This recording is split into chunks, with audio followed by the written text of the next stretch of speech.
In this world, the moon is undergoing a mutation that will cause the temperature to rise above 100 degrees. The surface becomes so hot that power plants explode due to the heat.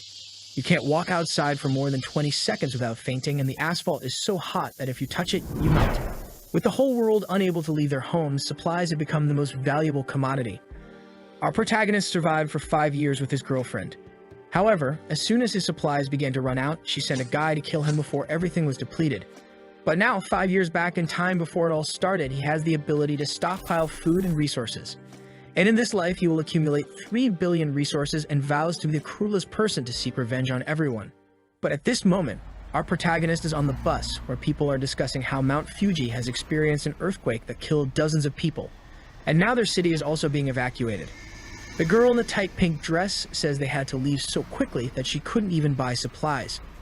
The guy beside her says all the supplies from the surrounding cities disappeared mysteriously, and the other guy with shaved hair says the same thing happened at Donman Lake in Chiangsaen City and also at the Dahunan warehouse. The girl is scared, saying all this must be worth billions. It's at this point that our protagonist from behind everyone says it's actually worth trillions. And the disappearance of so many supplies plus all these natural disasters shows that something is going on. It's good to be alert. The girl asks him if it's the end of the world, while the guy in the green shirt says he's excited. He can't wait for people to be treated equally. But our protagonist thinks that inequality will only increase. Even at the end of the world, there wasn't a day when life was equal. After all, he personally experienced it. In his past life, he was just an ordinary delivery guy, until suddenly the apocalypse began and heat waves hit the whole Earth. The tectonic plates moved and creatures hidden in the core emerged to the surface. The whole world changed overnight, and in this new world, there was a new order. In a society of extreme scarcity, even simple supplies like instant noodles were worth millions, and a sausage was enough to buy any favor. In that world, everyone gave up on normality, and now, after everything that happened in his life, he was reborn a month before it all started. The girl in the pink dress clings to him and says she's kind of scared. Can he calm her down? But he leaves, saying there are more important things to do, leaving her puzzled. Outside the bus, he wonders. In an apocalypse, what's more important? Obviously, supplies and resources. In his past life, he spent all of his time searching for them. But this time, he will prepare in advance. He works at this Walmart, and at the moment, the boss is saying he will have his salary reduced. He says it's okay and apologizes, remembering that in the first apocalypse, when everything started, the boss of this place took all the supplies and fled. So now, as compensation, he will take them for himself. He then opens the warehouse, and the system begins to detect all the nearby supplies and sends them to his spatial space. A huge area with a dimension of over 10,000 meters. With this ability, he has been stealing even water from lakes and taking all the supplies from cities that are going to be destroyed. After all, if instant noodles are worth so much, imagine real food. The best part is that time there is frozen, so it means the food stays perfect no matter how long it stays there. Finally, he will have something to eat. The system shows how many resources were acquired in this activation, and he feels that after taking so much, he's finally prepared. At this moment, 3 guys from work enter the completely empty warehouse and ask what happened. Our protagonist reveals that he took everything, and the boss says he has no idea how he did it, but orders the other 2 to get him. But the moment they approach, he takes a step back and mysteriously disappears into thin air. They stand there puzzled, wondering where he disappeared to, while he reappears outside. This is his second ability, Spatial Jump. Using his spatial power, he can teleport up to 3 meters away. With this, he can gather supplies much more easily and escape without a fuss. He tosses his uniform in the air, declaring the collection complete. Then he receives a message on his phone from the authorities warning that the Earth is undergoing strange movements and everyone should be cautious because a disaster could happen. But there's no need to panic. Our protagonist finds this curious since nothing has really started yet and they're already saying this. Does it mean they somehow know the future? At that moment, he receives a call from his girlfriend, Jang Seokyeon. He sighs and answers, and she scolds him, asking how he had the nerve to put their house up for sale. Does he think she'll really stay with him if he sells the house? He needs to be more responsible as a man because even though she doesn't want the house, she's still a woman. And if he wants to prove to her that he's a real man, he should hand over the house to make her feel secure. Su Chen, our protagonist, asks if she has anything else to say. She says, what kind of attitude is this? If he hands over the house, she'll give him another chance. Just transfer the documents to her. But if he doesn't do that, don't even think about marrying her. But Su Chen hangs up without saying anything. He remembers that in the last 5 years of the apocalypse, he went out every day to hunt for supplies to feed her, and even took her to one of the safe zones. If it weren't for him, she would have starved in the first few days. But still, and he remembers a day when he returned home and was attacked from behind. All because he wasn't bringing in as many supplies, and they wanted to know if he was hiding something. After Su Chen was killed, they had fun next to his body. And Jiang Xiaoqin warned the guy on top of her that Su Chen died because he was a useless incompetent. And it's good for this guy to prove he's not so incompetent. Su Chen was devastated to have trusted such a person for so long. But in this life, Xiaoqin and that guy named Wang will pay the price. And they won't die easily. The pain he felt, they will feel 100 times more. He calms down and remembers that the things he needs now are not found in the market and can only be bought with money. But first, he needs to get that money. So he calls a guy named Liu and says he's selling his house at half price, but he wants the money now. In front of the real estate agency, Wang and Xiaoqin are waiting for him. When he appears, Xiaoqin scolds him for keeping her waiting for so long. But he ignores her and walks past. Wang asks who let him sell the house and that if he does anything like this again, he won't see the sun tomorrow. But at that moment, Su Chen, who has learned to fight after surviving, grabs him by the neck and throws him to the ground, saying he can do whatever he wants with his things. While Xiaoqin is scared by this and tries to stop him. But she receives a slap and falls to the ground in disbelief. On the ground, Wang is begging him to let go, saying he's almost suffocating, but Su Chen tells him not to worry since he won't die so easily. He then releases Wang, who is shocked on the ground, while Su Chen enters the real estate agency. At that moment, Xiaoqin threatens him, saying to seize this opportunity she's giving him. If he kneels down and apologizes, she'll consider his case. But if he doesn't do that, forget about marrying her. Su Chen looks back and stares at the two who run away in fear. Inside the real estate agency, the attendant offers him some water, saying they will buy his house now. What does he think? The realtor's plan is simple. Su Chen's house is worth $1 million, but now he's selling it for $700,000. All he needs to do is buy and sell to someone else, and he'll make a good profit. Su Chen agrees to sell, but he has to receive the full payment now. The guy agrees, saying they'll transfer everything, and by tomorrow morning, it'll all be sorted out. Su Chen obviously agrees because houses will lose all value as temperatures rise. Despite several disasters occurring, the city is still peaceful for now. Volcanoes, earthquakes, and tsunamis are all still far away. Walking down the street, he sees a poster advertising quick loans. He decides to go there with his house certificate. Upon arrival, he's shocked to see it's the older brother of the guy who just beat him up, knowing this guy will die in the jaws of a monster in the first few days. The guy says he can lend him $500,000. He just needs to leave the house certificate. Su Chen hands over the certificate, saying he wants another $100,000 and promises to win it all back at the casino in a week. The seller likes hearing this and thinks this kid must be one of those gamblers who would sell even their relatives if necessary. This way, he won't be able to pay, will keep the house, and he'll still have a lot of debt. With that, the guy agrees, and another $600,000 is transferred. Xiaoqin is angry along with Wang, saying he'll pay the price for this. As they were going to visit Wang's brother and Su Chen just came from there, they spot him. Wang wants to know what he's doing here, already grabbing his neck in fear, but they decide to follow him. Su Chen remembers that several buildings will collapse because of the tsunamis. But this hotel in the Green City has withstood all disasters until the end. He knows the presidential suite is well equipped and even has a pool. Maybe it's a good place to use as a base for a while. Even at the end of times, this place continued to have food for a long time. He is then greeted by the attendant Liu Xinru, who asks what she can do for him. Su Chen says he wants 1,000 tables for a banquet, startling her. She offers some table options, thinking this kid must be the son of someone very rich. He says he'll want the table that costs $10,000 each and will make a deposit of $500,000. When everything is settled, he'll make the rest of the payment. She is somewhat incredulous, but says to follow her to make the payment, thinking that even though this payment of his may not be much, someone who easily spends $500,000 surely has more to spend, so it's best to facilitate the process. Entering the room, she asks if he's getting married. He says yes, and all this is for a wedding, and he also wants the presidential suite. Sometime later, he's leaving the hotel all happy. He got over $10 million in food, spending $500,000 with the advance deposit. And it doesn't matter about the rest, since when the apocalypse begins, the ice blocks he'll have will be worth billions. Watching him leave, she thinks whoever marries him is a lucky girl. At that moment, Xiaoqin appears and asks what that person was doing. The attendant asks who she is, and she says she's Su Chen's girlfriend. The attendant then says her boyfriend ordered a banquet for over 1,000 people and paid $500,000. To have a boyfriend like him, she's really lucky. However, the attendant is looking and thinking this girl is at most a 7. But she has a good body. Why do rich guys always like women like this? Xiaoqian and Yang are shocked. A $10 million banquet? The attendant says it's the case and that maybe she hasn't realized, but many rich people do this. They get into relationships and hide all the money they have until the day of the wedding. Xiaoqian starts to believe this, and Wang thinks it's impossible for that loser to have so much money.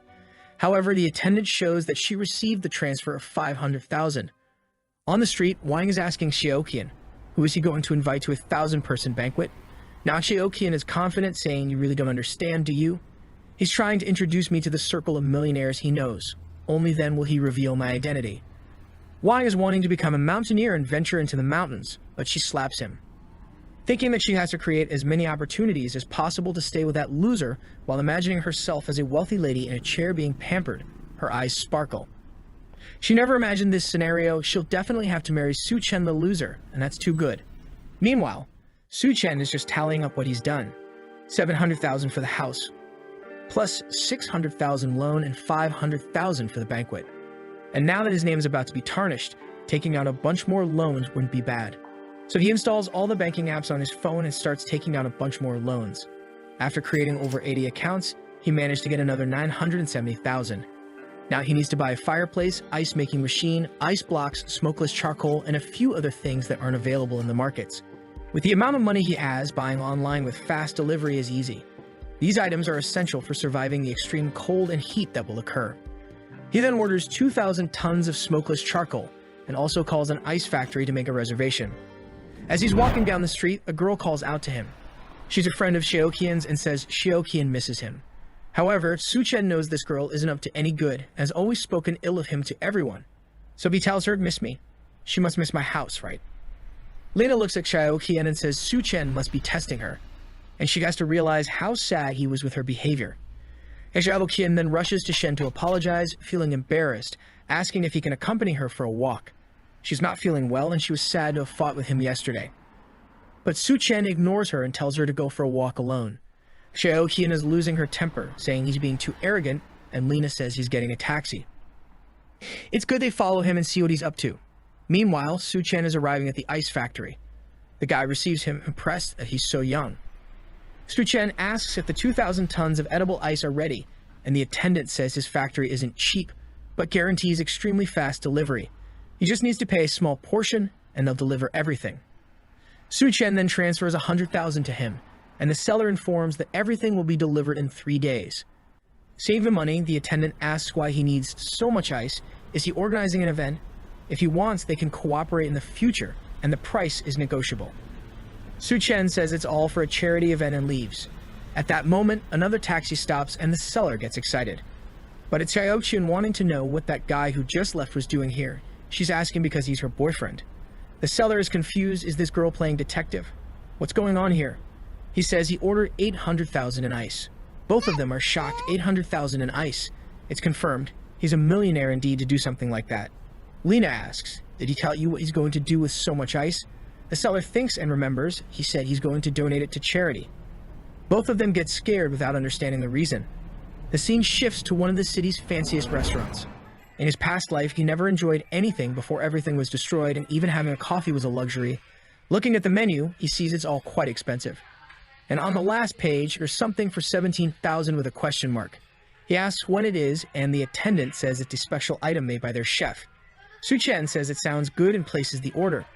He remembers that in his past life, several creatures mutated. Some people thought it was some kind of biological change. But for him, it was just the creatures adapting to the new environment. At that moment, a girl with pink hair comes to deliver his order. She's marvelous and introduces herself as the chef of this restaurant. Su Chen recognizes her as Chef Duanya. During the apocalypse, she became known as the Hell's Chef. She had some kind of magical culinary ability that turned corpses into edible things. And in a world of scarcity, no one could resist temptation. However, the dishes made with mutated creatures always ended up killing people. Seeing his expression, she wonders, does he think that a beautiful girl like me would poison his food? And then she tells him that the dish she served is called Two-Faced Life. It's a meat dish with different preparations on each side. Su Chen tries it and says it's really worth the $17,000, while thinking it would be wonderful to have her at home to cook. Outside, Lena says she heard this restaurant is really expensive. and Xiaoqian says she can't wait to become a rich wife. So Su Chen decides to go to one of the city's most expensive bars, since soon it won't be possible. As soon as he sits down, a bunch of girls surround him asking what he wants to drink. He starts drinking with them, and when he looks to the side, there's a girl sitting there. Her friend says she was betrayed by her boyfriend and came here to have some fun. The girl says her boyfriend didn't even sleep with her and cheated on her with an old woman. Why do all men act like that? Su Chen says it's because men's instinct to reproduce is ingrained in their DNA and mind. Suddenly, she drinks her entire drink and asks if he's single. He's confused, but she approaches and asks if he's interested. At that moment, Xiaoqian and Lina enter the bar looking for him. And at a table in the corner, they see him with the 3 girls. Su Chen tells her they can go up to a room and she seems to agree, so the two rush off. It seems the desire between them is strong. Xiaoqian and Lina shout at him to stop, but the two run to the room, enter, and close the door. He apologizes to her for those two, and the girl timidly says it's her first time. Su Chen feels awkward and flicks her forehead, saying she must be drunk to do something like that. He tells her not to leave the house for the next few days and to stock up on food. She says she understands. And then he says a girl like her shouldn't be in a place like this. With that, he closes the door and leaves, thinking it's a shame, but he won't be able to seize this opportunity. When he leaves the room, Xiaoqian and Lina are kicking all the doors. But he easily leaves, and the next day he receives all the delivery trucks, from the ice, charcoal, to the banquets. Wang is confused in the crowd, wondering why the hell Su Chen rented such a huge warehouse just to receive so much stuff, and now even Xiaoqian is getting confused, wondering what he's doing. At that moment, Lina points out that the banquet from the Green City Hotel has arrived. They're laying out the carpets and organizing all the tables beautifully. Could it be that suddenly a bunch of people will arrive, and you will declare his love for her and propose? Xiaoqian is now all haughty, saying that even if he proposes, she'll still think about his case. They say they need to see his sincerity and decide to go talk to him. She then goes to Su Chen and asks why he's buying so much stuff. And Su Chen says he'll explain later, but can she help him organize everything? Xiaoqian is scared, thinking he's a jerk for making the girl who's about to become rich soon do such hard work. Lina says it must be some kind of test to see if she's qualified to become a rich girl, and at that, Xiaoqian changes her attitude and says she's not that weak type of woman. She knows how to be delicate, but also knows how to work and starts carrying the boxes. But she's dying of anger, saying that when she becomes a rich woman, Su Chen will pay. At that moment, Lina comes to try to seduce him, saying she'll help carry the boxes. In her mind, she's sure that someone as rich as him won't have just one woman, right? As long as she shows a bit of what she has to offer, she might at least get to enjoy a little. Meanwhile, Su Chen is thinking he can't lose free labor like this. After all, with so much ice and tables to set up, they'll need some help. Some time passes and they finally finish everything. Xiaoqian is dripping with sweat and her legs are shaking. She says she's been carrying stuff since morning until now. As soon as she becomes his wife, she'll make sure to take all his money. Lina, lying on the ground, is also finished, saying that the damn guy really made them carry those heavy ice boxes. Xiaoqian says enough of this test, he has to propose to her right away and start the party or the guests will arrive. And Lina says he needs to hurry up because the food is getting cold. Meanwhile, Su Chen gives a good amount of extra money to all the delivery guys who thank him from the bottom of their hearts. At that moment, Xiaoqian comes and asks, Su Chen, don't you have something to tell me?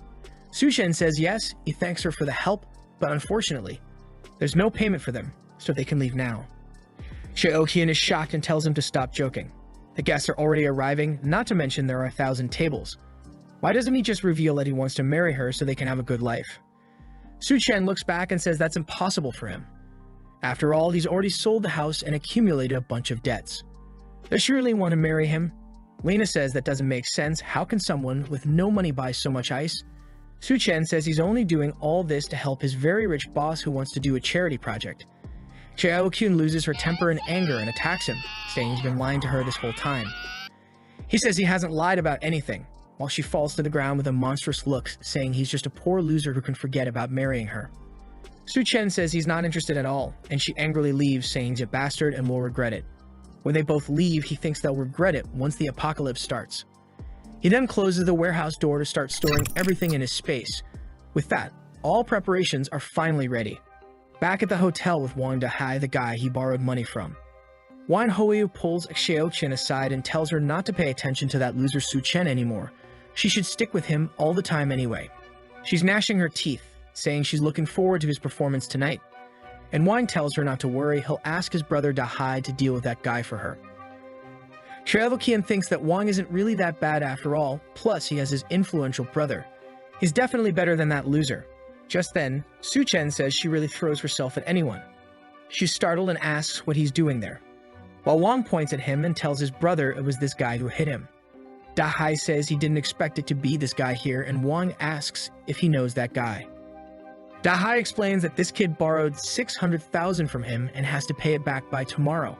Wang says that's perfect, they can settle these two things. While Xiaoqian is now happily saying she really got rid of a loser, especially one who owes money to Da-hai's brother. Su-chen says it really is impossible to have a good meal in that place, and Da-hai reminds him that the payment date is tomorrow. Why is he here in this hotel acting like everything's fine? Wang shouts at his brother not even to talk to this guy since he hit him. Shinru then appears and asks what's going on and if they can resolve it. Da-hai says if she forces that kid to kneel down and apologize, they can let it slide for today. She then asks Su-chen what's going on. He says it's just some pests bothering him. Da-hai then bangs on the table, saying he was only calm because his payment is due tomorrow. But from afar, a guy with a goatee asks what's going on and who let him cause trouble here.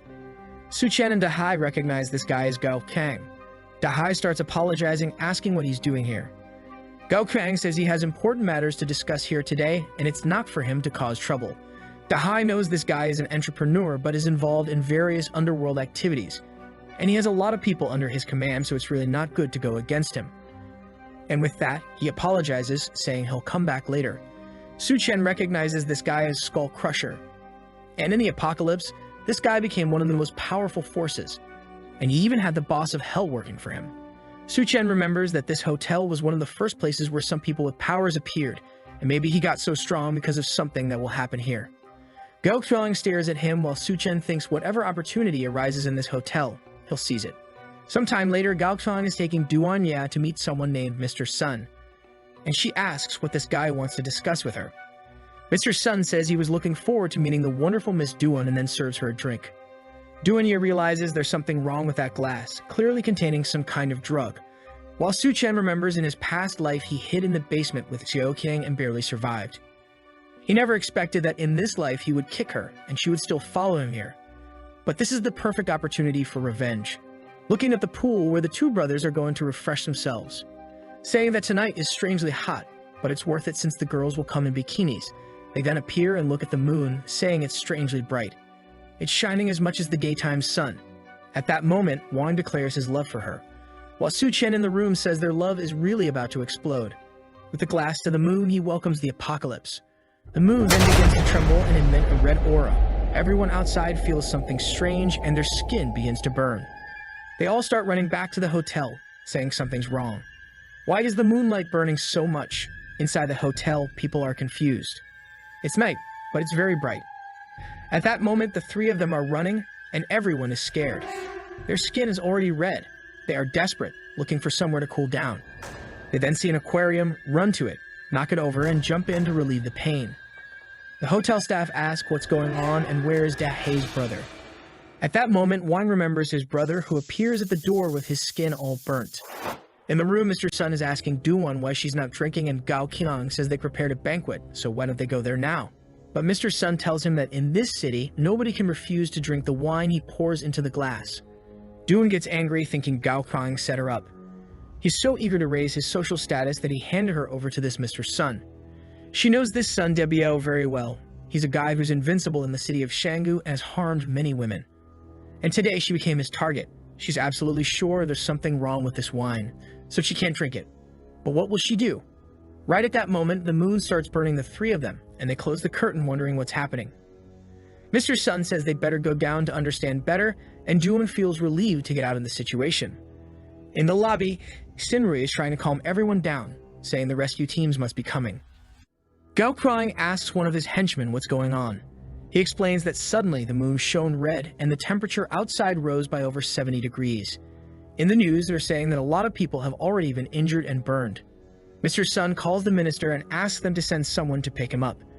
However, sometime later he tells Gao Qiang that unfortunately it seems they're having some problems and won't be able to make it. Meanwhile, Da-hai is in agony with his entire skin burned. People are trying to apply some burn ointments, but it's not enough. Not to mention he needs to be taken to a hospital, but with his high temperature outside, it will be impossible. He says he'll call a friend to come pick him up. The friend answers the phone, saying it's in the middle of nowhere, but okay, he'll come. As soon as he leaves the garage, he sees it's too hot and gets confused. The heat is so intense that the tires burst, and gets out of the car, calls his friend to let him know he'll be delayed, and runs away.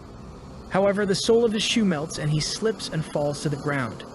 Looking sideways, he sees another person lying there, already a dry corpse. He gets scared and tries to get up without realizing that half of his face is already on the asphalt. Everyone in the hotel is startled when he screams on the phone. While all this is happening, our protagonist is in his room with controlled temperature. He's sleeping soundly in bed, and government announcements are already being made. Due to the intense heat emitted by the moon, temperatures have risen by over 75 degrees, with the ground reaching over 100. The event has already resulted in hundreds of casualties. Please stay indoors to avoid skin and respiratory burns. At that moment, one of the power plants explodes due to excess heat, cutting off some communications. Dahai says he lost contact with his friends. While everyone is in the last room left in the hotel, Shaoqian and Lena are complaining that they don't want to stay in a room full of men. But at that moment, the power goes out. And with that, the air conditioning also stops working and everyone starts taking off their shirts, dying of heat.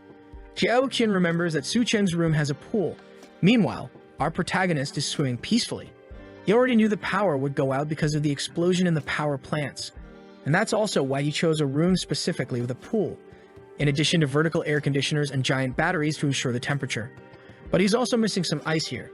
He changes, sits on the sofa, thinking it's very nice now. He's hungry, so he sets up a banquet on the table. As it's the first day of the apocalypse, he needs a small breakfast, while wondering when that Gao-chang will have the chance to gain powers. Someone knocks on the door, saying they know he's in there. Our protagonist knows that with the power to teleport and the preparations he made, he doesn't need to worry. So to cause anger and envy, he decides to open the room. As soon as the door begins to open, a cold breeze comes out and everyone feels an indescribable relief, wondering, why does it seem so nice in there and why does he have air conditioning? Su Chen asks if they need anything. Wang points out to everyone that he has ice, a pool, food, and electricity. Lina and Xiaoqian start shouting at him, asking how he dares to let them burn outside all day while he's living in luxury. He better leave that room now. Dahai tells him the time to pay back everything he owed has come, so he better hand over that room.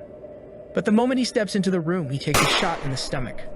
Dahai is shocked when he sees the wound, and Su Chen warns that if he takes another step, he'll die. Everyone is trembling now. Does he really have a gun? Dahai is outraged, asking where he got that. But another shot is heard in the room, and everyone is scared when Dahai falls to the ground, now with a wound in his leg. Su Chen points outside, saying whoever wants to die can stay there, and he'll give them 3 seconds. Whoever is in his line of sight will go to the next life. Meanwhile, Gao Chang is talking to Xinru, asking how is it possible for such a large hotel not to have any food. She apologizes, saying they recently had a banquet for over 1,000 people, and the ingredients and food were scheduled to arrive today. At this moment, Mr. Sun, pouring water over his body, commands her to bring all the water and food she has right away. Families start to become outraged by the water waste he's causing, and a war breaks out in the lobby. Just then, Dahai arrives with his injuries, and everyone warns that Su Chen shot someone. Seeing the wound, Gao Chang wonders, is there someone with a gun in this place? Seems like there's a tough guy living upstairs. Xiaoqian then informs everyone that Su Chen's room has electricity, air conditioning, and even a pool. People surround her, asking if she's not lying, if she's sure. She affirms they can believe her. He even has an ice cube and plenty of food. So everyone decides to go to his room. Meanwhile, Gao Chang sends one of his henchmen to take a look as well. Once again, he opens the door, asking what they want, and everyone feels the refreshing cool air touching their skin. It seems like paradise in there. The crowd outside pleads for him to be kind and take care of the elderly, stating that since it's a hotel emergency, he should share everything he has with everyone. The chubby little boy spots some fried chicken and jumps to grab it. However, he's stopped with a kick to the belly and is sent flying. Su Chen warns the parents to take care of the kids or he'll have to do it for them. People are outraged, asking how he dares to hit a child. He's truly a murderer and doesn't deserve to stay in that room. Everyone starts to enter. However, at that moment, he shoots the guy in the back who falls to the ground. Su Chen warns that he may be alone, but everyone there only has one life. He knows the situation seems dangerous, but at any moment, he can jump through the portal and disappear. Downstairs, Wang is furious. After his brother suffered 2 gunshot wounds, the crowd threw his body out because he was already dying and decomposing. Wine is saying they have to kill that damn Su Chen. Meanwhile, in Su Chen's room, Xiaoqian and Lina are sweating and dripping with heat as they're asking to come in, saying they're sure he wouldn't have the courage to shoot them, and that they love him very much and are sure he loves them. If he lets them stay there for a little while, they promise to join him in a 2-against-1 adventure all night long. Su Chen says that since they want to work together so eagerly, he'll let them in. They're all happy and disbelieving, but suddenly, Wang passes between them, hitting them, saying he'll kill him. When he's about to touch Su Chen, he takes a blow to the face, collides with the two, and everyone falls to the ground. Seeing Wang beaten in their arms, they're afraid to enter the room, and Su Chen says, "Just go away from here." They leave, and he says he's just playing for now, but if anyone tries anything, the artillery robot he has installed will sort everything out in seconds. Tanks are seen outside the hotel, and everyone believes it's the rescue team. They leave armed and wearing protective clothing. Upon entering the hotel, they ask if someone named Liu Xingo is there. The guy introduces himself, and they then tell him to put on the insulation suit and come with them. Everyone asks to be rescued together. However, the soldier assures them to stay calm. The rescue operation will take place tonight at midnight in Silicon Valley Square. The residents celebrate, saying the government really hasn't abandoned them. Meanwhile, Mr. Sun says he'll pay $1 billion if they take him now. However, he's restrained by one of the soldiers who tells him not to interfere with the operation. Mr. Sun tells Gao Kang to do something, but clearly, with so much aimed at him, there's no way. At that moment, Xiaoqian grabs one of the soldiers and says there's a killer living upstairs, and Lina says he's already killed a bunch of people and will soon finish everyone here. They need to save the people in the hotel. A soldier named Xiao Feng then says he'll take a look, and his friend tells him to be careful and not act impulsively. He takes his gun and starts climbing the stairs toward the room. While Xiaoqian is thinking this is the perfect situation. As soon as this guy kills Su Chen, she'll steal that room for herself. Xiao Feng cautiously walks down the hallway, observing every corner until he notices a camera looking at him. Suddenly, Su Chen opens the door and throws a flashbang. Before he could understand what's happening, it explodes in his face, blinding him. A sleeping gas falls at his feet, and when he crouches, Su Chen appears from behind and hits him on the head. Sometime later, he wakes up in the room, not understanding what's happening and why it's so cold. Su Chen tells him, "Your name is Luke Xiao Feng, and you're a captain of the Special Forces. Now that you're awake, let's talk." Xiao Feng looks around at the ice cubes and asks what's going on here, who he is, and where he got those grenades and weapons. Su Chen says he's just a regular guy who just graduated, and he got those weapons on a trip to the Middle East. Su Chen then asks if the government set the rescue points for tomorrow morning, and Xiao Feng is surprised by the fact that he already knows that information.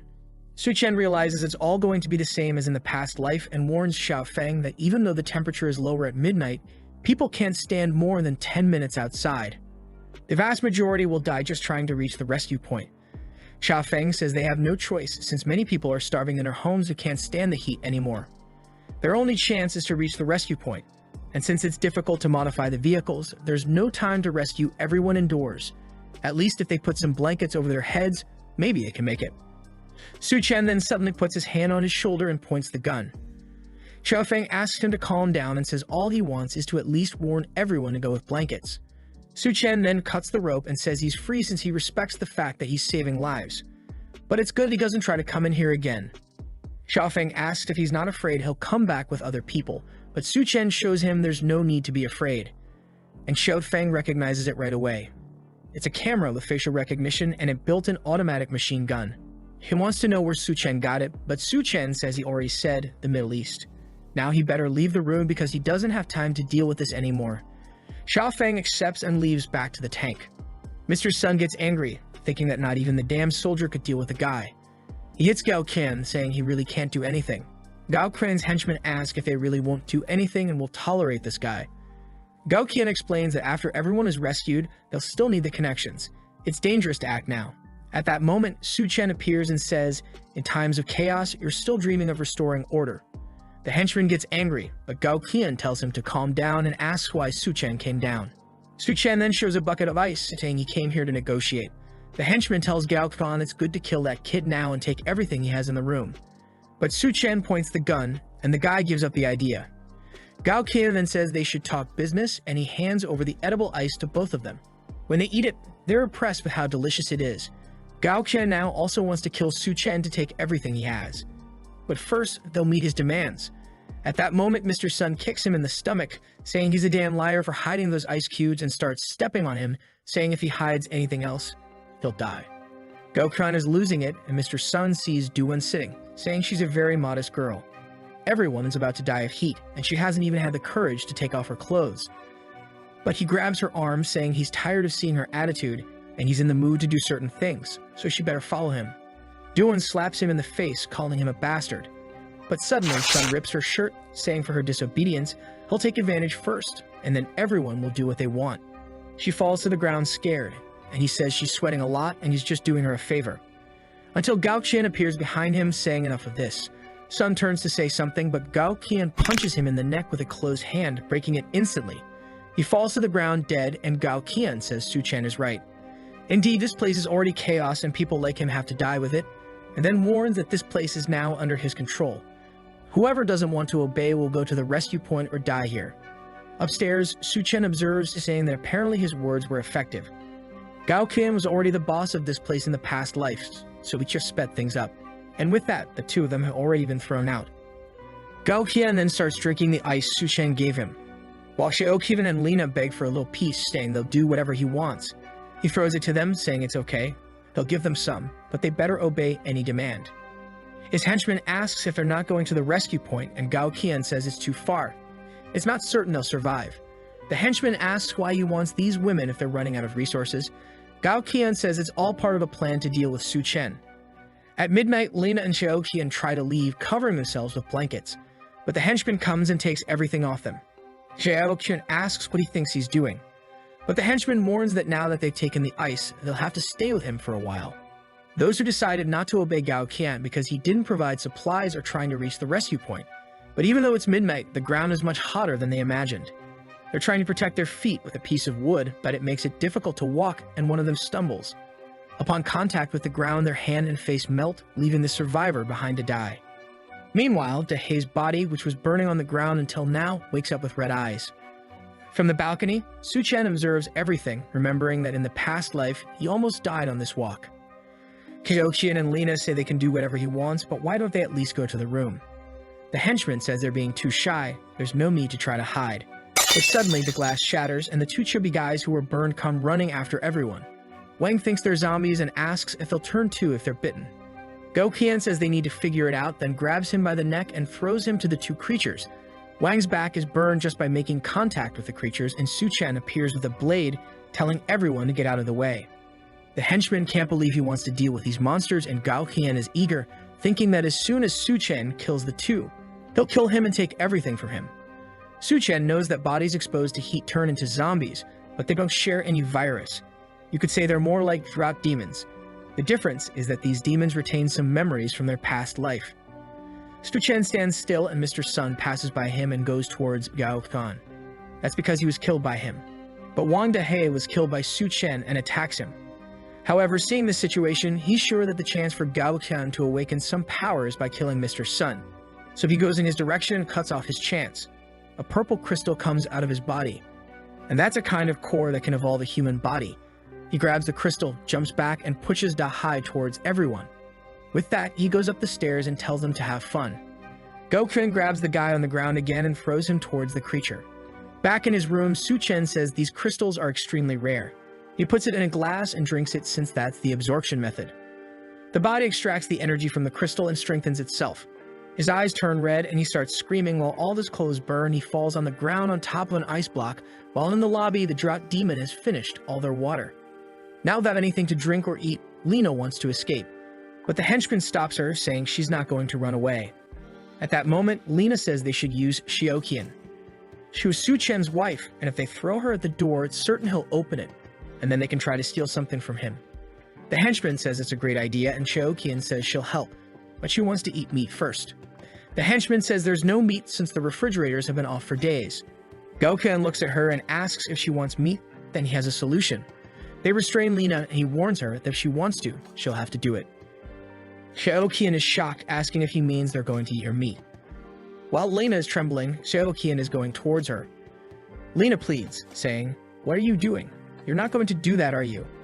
But Xiaoqian goes to her face and says she just betrayed her by talking about her being Su-chen's wife.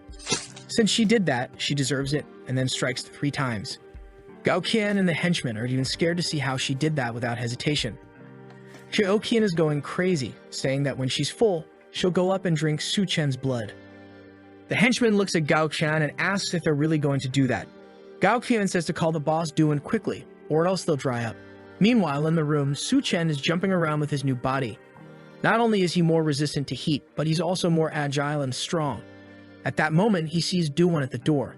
Standing at the entrance, she's thinking it's getting crazy down there. She doesn't have a chance of surviving if she stays there, so she has to try her luck and use what's left of her value to get something here. Right at that moment, Su Chen opens the door naked, and she gets scared. She screams and he apologizes, saying it was unintentional. He was excited about some news. In the room, he then tells her that even though he has resources, it's limited, and besides, they just met and he can't accept her just because she's beautiful, right? He remembers that in the past life, she was a very smart woman. Furthermore, she formed a cooperative relationship with Gao Qian. However, even though he had thought about having her around, the atmosphere feels strange now. Duan then tells him that she's not just a cook, she's also a doctor who has been working as a surgeon for 3 years. She's thinking that his room is extremely well equipped. Not only does it have electricity, but it also has ice and food. She needs to demonstrate her worth to stay here. On the sofa, Su Chen acknowledges that being a doctor is indeed a good proposition. However, as she knows, resources are extremely scarce, and it's uncertain if they'll survive until tomorrow. Feeling uncertain upon hearing this, she says that as long as he doesn't kick her out of the room, she'll do whatever he wants. Upon hearing his proposal, Su Chen immediately states that this is her new home. She feels embarrassed, thinking she said that a bit hastily and unintentionally. Su Chen warns her that her only choice is to behave. If he catches her planning something behind his back, their relationship will end. Duan assures him that she understands and will never doubt any of his methods or determination. Su Chen then suggests that she can demonstrate her determination by undressing. She was embarrassed, asking if they were going to start now. Taking a shower, she thought that with water, electricity, food, and still not having to worry about the weather, that place was simply heaven for anyone. The only problem was that Su Chen wasn't exactly a saint. He grabbed her by the chin and said he was going to give her something different to eat. After 7 days of starvation, Duan opened her mouth expecting anything she would receive. While she thought she knew very well the direction this was going to take, she was prepared the moment she entered the room. Su Chen was just like us, watching on his phone screen.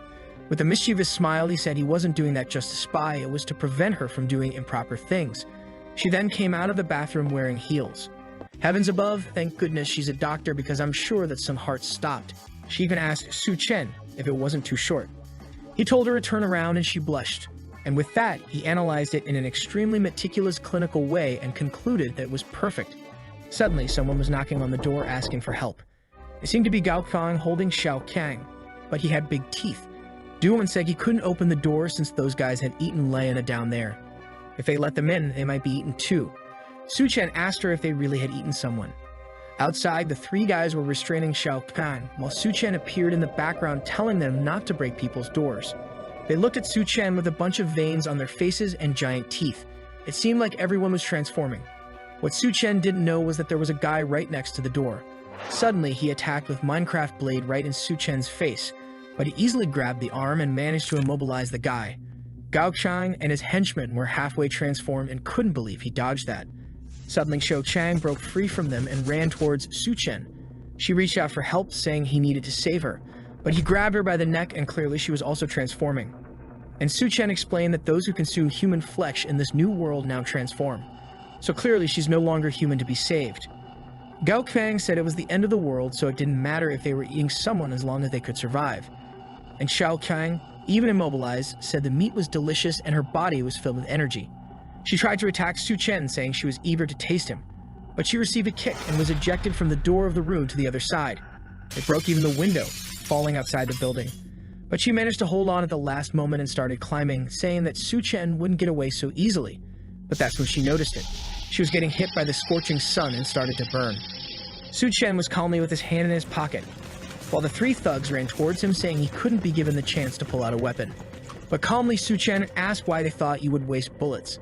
Suddenly, one of them jumped in Su Chen's face, saying he was underestimating them too much. And the sneaky guy pulled out the Minecraft weapon and said he likes to waste it, and he hit the guy right in the head. Even though they were monsters, they kept their consciousness, so they came up with a plan to spread out and attack him from all directions. While Su Chen finished off one coming from the front, the other thug was already above on the ceiling. Warning that not only were they faster, but their reaction time was also much better. With one attacking from each side, he took advantage to go over and warned Su Chen. that it was the end for him. He was confident that with a punch he would finish the boy and steal everything he had. But Su Chen jumped and caught him halfway, asking if he had finished talking. And with that, they both fell, with Su Chen smashing his head on the ground. Another Minecraft blade came for him. But Su Chen was a pro and easily blocked it. With a single move, he disarmed one of the zombies and took out the other one beside. Gao Qian took advantage of this opening to try to land a punch, but his neck was also grabbed and Su Chen slammed him against the wall. But that's when something else was coming from the corridor. Even Su Chen seemed to be startled by what he saw. It was Xiao Qian completely transformed into a drought demon. She jumped from the glass and approached Su Chen. He recognized her and called her by her name. Seeing the transformation, he said she transformed too quickly, so apparently her dependencies are deep. As he finished off Gao Qian, he said since she wouldn't disappear, he would finish her off again. And with that, Gao Qian was lifeless. Transformed Xiao Qian let out a monstrous scream. Inside the room, Duan was getting impressed. I'm also very impressed with her, goddammit. Saying that Su Chen was too incredible, he was dealing with the entire Gao Qian gang alone. But seeing that creature in the corridor, she knew that was much more dangerous than the others. She knew that if she wanted to stay by his side for a long time, she couldn't be a burden to him. So she called Su Chen's name, who turned to see what it was. He was confused by her saying she would help. He said if she didn't get scared and hide, that was already good. But if she came out armed like that with so much thickness, he would be very distracted in combat. She was kind of confused until she realized she was indeed an impressive doctor. Meanwhile, Xiao Qian was making some noises, until she let out a big scream and jumped towards Su Chen with her mouth open. He was surprised and turned to see her coming. But it was too late. He took a blow right on the shoulder. Duan was startled and called out his name. But at that moment, Su Chen had already activated his berserker power and her claws only made small scratches. Xiao Qian turned around disbelievingly. In a quick move using her tail, she reached Su Chen's back. And taking advantage that he was immobile, she bit him right on the shoulder. But her teeth couldn't penetrate his skin, which seemed as hard as steel. She couldn't understand what just happened. Su Chen asked if her teeth were just for decoration, but warned that now it was his turn. He grabbed one arm and then the other. He jumped backwards to her back, immobilizing her. He pressed his foot on her spine, and with her unable to react, he asked if she was ready. With that, he pulled both her arms out, while jumping and slamming her on the ground. Xiao Qian fell to the ground in agony, and Su Chen stylishly landed behind her with the toothpicks in his hand. Tossing the remains away, he said he was planning to make her suffer much more in this apocalypse. But now that she's like this, she forced him to finish her off as quickly as possible. But suddenly, he noticed something. Using her tail, Xiao Qian grabbed one of the bodies on the ground. She opened her monster mouth and started swallowing the guy. Her mouth stretched all the way to the side of her spine, and her body could regenerate. Pulling her left arm, he said they would start with that one. From the other side of her ear, he said it was now the turn of the right arm and pulled another one. The monster was agonizing. Tossing the four limbs up, she fell to the ground battered. But she easily regenerated. As soon as she was back to 100%, Su Chen said the first round was over. But she'd better get ready because the second was about to begin. From the room, Duan watched everything, the rain of limbs being thrown everywhere, while Su Chen kept finishing her off. She regenerated once again, and it was time for the third round. He continued removing each of her limbs and the tail. And with that came the fourth round, the fifth round. He began testing removing other parts, and after many experiments, Xiao Qian was on the ground crying, while Su Chen said he was already satisfied he wasn't a demon. But the little humanity left in her made her ask why she was being treated like this. Su Chen didn't like that question, especially because he remembered very well what she did to him in the past, when he did everything for her and was stabbed in the back. And then he went to step on her, saying it was revenge. And with one step, it was the end of Xiao Qian. Disbelieving and scared of what she saw, Duan asked if he was okay and if he was sane. But Su Chen ignored her question and only wanted to know if she was ready. Amidst that chaos, she was confused and asked ready for what. Su Chen approached her from behind and said he had been so heroic now. Shouldn't she reward him? Duan seemed to agree because she only asked if it would be right there. In another part of the city, at a rescue point, someone said the temperatures seemed to be normalizing. With open hands, this person wondered if it was the end of the apocalypse, when suddenly Xiaofeng appeared a little embarrassed, calling for the captain. He warned that there was a crowd of survivors approaching the rescue point, and the captain took a look. With short hair and carrying 3 giant weapons, she observed what was coming. They weren't survivors, but zombies that had already been transformed into drought demons. As soon as the captain noticed this, her pupils contracted. The demons began to run towards them, and she warned to evacuate all civilians from that place. But the zombie crowd seemed endless, and Xiaofeng begged the captain not to die while defending her at the front line. She told him to shut up and advance to the rescue point. Meanwhile, Su Shen said now she would experience the power of the Berserker. But Juwen said she had already experienced that Berserker power many times and asked how many times they had done it. Su Shen warned her that the extreme heat waves would ease off for now, and he wanted to go out to resolve something. So he needed to leave her with unforgettable memories. Timidly and hesitantly, Juwen asked if she couldn't go with him. Su Shen seemed to ignore her question and only said that the people around him first needed to meet two conditions. They needed to be valuable and absolutely obey any order. And she replied that she understood. Another Berserker adventure begins. With that, night fell and Su Shen said Juwen had completely submitted to him. He knew he had to return soon before the Great Tsunamis began. In the past life, the excess of people moving towards the rescue point caused large hordes of zombies that ended up destroying that place. Many civilians and soldiers died in that concentration. Moreover, this caused Minecraft weapons to fall into the hands of several people. Suddenly, three guys appear in front of him and told him to stop the car or he will suffer the consequences. From inside, Su Shen seemed unfazed, wondering if that guy was crazy to ask a car to stop like that. With that, he and lightly tapped the guys, sending them flying. Very friendly, our protagonist put the three to sleep peacefully on the asphalt. Su Shen knew it would be the same as before. The excessive heat and the wave of zombies caused the collapse of the subway underground. As many people ran to the deepest part to escape the heat, tens of thousands died there. Observing the bottom of the subway, several red eyes stared at him. That's because the sound of the car was attracting everyone. Unfortunately, it wasn't worth hunting power crystals since you would have to look into each of their heads. And with so many down there, it would take too much time. He then decided to take a look at the situation at the school, while remembering that he hadn't been to this place since his graduation from the engineering university. Night had fallen again when Su Shen stored his car in the dimensional space. He entered a building and came face to face with two transformed creatures. They were chained by collars around their necks, and from the back on the sofa, three guys seemed calm. And the boss said that for Su Shen to enter their territory, he would have to drop that backpack on his back. Su Shen took out a chicken leg from the bottom of the backpack, asking if those guys could help him and offering some of the food. They couldn't believe someone had chicken leg at a time like this. The boss immediately said he would definitely help him, just throw those chicken legs. Su Shen smiled and threw the chicken leg. Right in the middle of the two drop demons, hunger took over and the three guys tried to lunge to compete for the chicken leg. But it was tied by a string, and the three were startled when Su Shen started pulling. He apologized, saying the three didn't deserve to eat something so good. They grabbed his weapons to finish Su Shen, but Su Shen grabbed the Minecraft one to sort everything out, and three loud sounds echoed in that room. Surely it was a very good sleep-inducing weapon because the three boys went into an eternal sleep, while Su Shen couldn't remember so many idiots surviving in the past life. Maybe the tips he's giving to other people have affected the world more than he thinks. He heads to the reptile and snake laboratory door. Grabbing the padlock on the door, he easily destroys it, saying apparently not many people come to this place, as most of the creatures there had already died. The smell of death filled the place. Seeing that it had devoured several others, he understood how it survived. In the past life, this was one of the first creatures to undergo the atavistic change, which means reverting to an ancestral form. He knows that in a week the floods will begin, and that's when this monster will transform.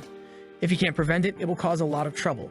Seeing that it keeps staring at him, Su Shen thinks that it seems to have already developed some consciousness. Suddenly, he hears a sound and realizes someone is there. Just behind the door, some armed men prepare to enter.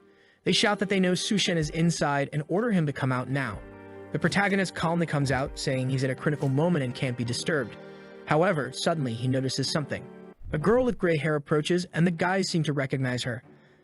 Before they can react, she jumps towards them, putting one in a neck hold and another in a leg lock. Before the other guy can react, she falls next to him and climbs onto his back. A quick hand movement and another one is down. However, someone points a Nerf gun to her head, saying her moves weren't bad. She quickly reacts, elbowing the person's hand and raising both legs to trap Su Shen. However, when she tries to apply pressure to break his head, he doesn't move. And the guy doesn't even react, right? He's taking deep breaths. A minute later, he points the Nerf gun again and asks who she is, now tied up. If it was just to immobilize, there was no need for all that show. But it seems he tied her up for something more. She introduces herself as Bai Kang from the Special Operations Team and warns Su Shen that he better let her go. He ignores what she said and asks if she knows Xiao Feng, also from the Special Forces. She is surprised that he knows the guy, and Su Shen says he once saved that kid's life. With a delicious piece of meat being prepared, Su Shen says he understands everything. It seems that a group of fugitives took control of the school and are using several people as hostages. Kang says it all happened very quickly when Xiao Feng was rescuing some prisoners. Calmly eating his meat, Su Shen says that if that's the case, it's not her fault. She says that now with these powers, those people are nothing to fear. However, she wants to know when she will be freed from these ropes. Strangely, Su Shen says he will only release her if she traps him with her leg again. Man, this guy doesn't stop. She says she agrees to do it if he gives her a piece of meat. Sometime later, the rope was cut. What happened? I have no idea. But Su Shen handed her a weapon, saying there is a lot to resolve, so he can't help for now. He tells her to leave and stop being a pain. However, Kang says she will attack the guy's base. Without the resources they stole, the survivors won't have anything to eat. She insists, saying this might be the last time they see each other. Hearing that the guys have several supplies, Su Shen tells her to wait. He goes through his bag and pulls out an AWM, saying that Xiao Feng is her brother, so he will be a little help. Meanwhile, in the administrative block of the school, in a room there are several armed guys and another with 2 girls on his lap. He asks how things are going. One of the henchmen says everyone is waiting outside. This time they will be able to finish off all the students. The boss says that's good to hear and tells them to put those who disobey on the front line so they die quickly. Suddenly, the door is kicked in. Everyone is startled and Su Shen appears, apologizing for interrupting the meeting. One of the henchmen asks how he got there when there are more than 20 guards in the building. Su Shen says he will calmly explain how he got in. He points his finger at one of the guys and says, "Bang!" The guy's head explodes. Everyone in the room is shocked, wondering how it's possible for someone to kill another person just by pointing a finger. Su Shen continues pointing at everyone and warns that anyone who moves will die. The boss angrily tells him to shut up. However, from somewhere else, a person with a sniper rifle says the target has been eliminated. It's Bai Kang from the top of a building with the AWM. But she's insecure, as Su Shen is alone there and there are a lot of dangerous people in that place. For her, this plan of his to go alone is very risky. However, when Su Shen handed over the weapon, these were exactly the orders he gave. She wonders how she had the courage to trust something so foolish. Suddenly, when she aims, the curtains are closed. She screams to Su Shen, asking what's happening and why the curtains were closed. She hears that the people in the room seem to have figured out it was a sniper doing the job. She runs out now, sure that her location has been discovered. She runs down the stairs, hoping Su Shen is okay, running desperately while hearing in her earpiece that they are sending people to kill him. The poor girl is almost losing her mind. She bursts through the door, saying she's here for revenge. However, the henchmen are all on the ground as Su Shen is holding the boss by the neck. He warns that there are no supplies there. He rummages through his inventory while the boss says it's better not to kill him. If he does, he will be hunted by the rest of the group. Su Shen gives him a chiropractic session and cracks his neck, saying not to worry because everyone will join him soon enough. Bai Kang asks if he really did all that by himself. Su Shen says he's been exercising a lot. He says there are no supplies left there. She is confused and wonders if someone else got there before them and stole everything. Obviously, there are no supplies in that room because Su Shen has already stored them all in his dimensional space. He thinks he'll only share with others if he's sure how they'll act. He then says it's time for them to go to the girls' dormitory. She asks why specifically theirs. Su Shen says he got this information from the boss. However, in that same room among the hanging bodies was a girl who had just transformed. A bald man with a bever appears, saying that the damn girl was causing trouble again. He wonders if she's still alive. He approaches the tied-up girl and says it's a shame if she's dead. With that, they drop her to the ground. The guy says that Sister G has been pretending to be captured for several days and asks if she has found what she's looking for. She says she's very shaken because she almost died and needs some comfort from the Steel Fang. The guy says if that's the case, he'll help. He caresses her back with the whip. He asks how she's feeling, and she says she's much better now. He says that apparently she must have seen everything and asks who took his supplies. She warns that the guy was a demon, and he says he'll make him pay. G then reveals that the guy's name was Su Shen. After saying anything, a tooth falls into her hand and she asks how he dared to do that. However, strangely, everyone is against her, saying she's been monopolizing everything in the dormitory for a long time. They say it's good to kick her out of that place. Su Shen says she seems quite infamous around here. She yells at him, saying she'll find her father and make sure everyone there dies. Seeing the girl leave, Bai Kang asks if it's okay to let her go like that. Su Shen says she's going to find her father and asks if she wants to stop that. As Fan King is leaving the school, cursing Su Shen and saying he should be beneath her, a hand grabs her from behind. It was this Steel Fang asking where Su Shen was. The protagonist was leaving as he was going to let the army handle the evacuation, since the most important thing was to kill the Golden King Cobra as soon as it mutates. After all, it had the ability to manipulate water, which would be very useful for him. Suddenly, Sushin heard someone calling his name and asking for help. He recognized it as Fang King's voice and wondered what she was doing. However, he found her hanging by a rope and questioned if she had found her father so quickly. The guy in the background introduced himself as the Steel Fang from the Evolution Federation. He told Sushen he thought he was a more powerful die. Xiaofeng and Bai Kang hear a loud noise. She realizes it's coming from the direction Sushen went and tells Xiaofeng to keep an eye on things there. However, he says he won't stay either. He wants to go along to help in case something happened. Up ahead, Sushen is calm. The Steel Fang says that girl was from his university. Why doesn't he take the chance to play the hero and save the princess? Just kneel, and he'll leave the girl there. Sushen, pensive, says saving her is not impossible. Fang King gets excited and says he's amazing and asks him to kneel then. But then he says they have a little problem. She asks what kind of problem it is that will prevent her from being saved and starts yelling, saying he said he would save her, so he can't go back on his word and has to be a real man. Sushen explains that he is not a man who deserves to save her. He tells her to call the guys who always bootlicked her and went to the protests to come and save her here. Fang King yells at him, saying it seems he's trying to get revenge just because she said he was an inferior person. She says she won't apologize or beg to be saved. She calls him a pathetic loser and says she doesn't need him. Sushen smiles and tells her to remember what she's saying. As Fang King looks down, a bunch of dry zombies are surrounding her. Being consumed, she starts screaming, saying she was wrong and asking for help. But now she's gone. The Steel Fang says he's crazy and didn't even try to help the princess. But that's okay since he'll join her soon. He applies a powder to his face and says it's a new item they created. With it, you can control those demons. Sushen says it's just the ashes of those monsters' skeletons. Even the fool of the Steel Fang didn't know that and says it's really a disgusting thing. But he immediately orders all of them to attack Sushen. He prepares, pulls out a blade in one hand, a blade in the other. In a second, a bunch of purple cuts are drawn on the creatures and Sushen passes through. He falls to the ground and the blades disappear. The guy says it looks like he wants to play before dying. However, he gets startled when he sees that Sushen is already right in front of him. In the background, Bai Kang and Xiaofeng were watching everything. They were shocked to see that Sushen was completely surrounded, and from the top of the truck, the guy kept shouting for the monsters to attack Sushen but wondered why they were standing still. Sushen told him to stop shouting because it was useless. The guy asked what he meant by that, and Sushen explained that he had already dealt with them all. The Steel Fang was shocked, saying that it was impossible. Sushen, in one move, entered the portal and appeared behind the guy, saying he had never stolen anything from this so-called Evolution Federation. He placed his hands on the guy's head and asked who sent him to kill him, but then he said he changed his mind and would end it right away. The guy asked what he was going to do, but Sushen just smiled. As he agonized, his neck disconnected. And wow, it turned into a Mortal Kombat scene.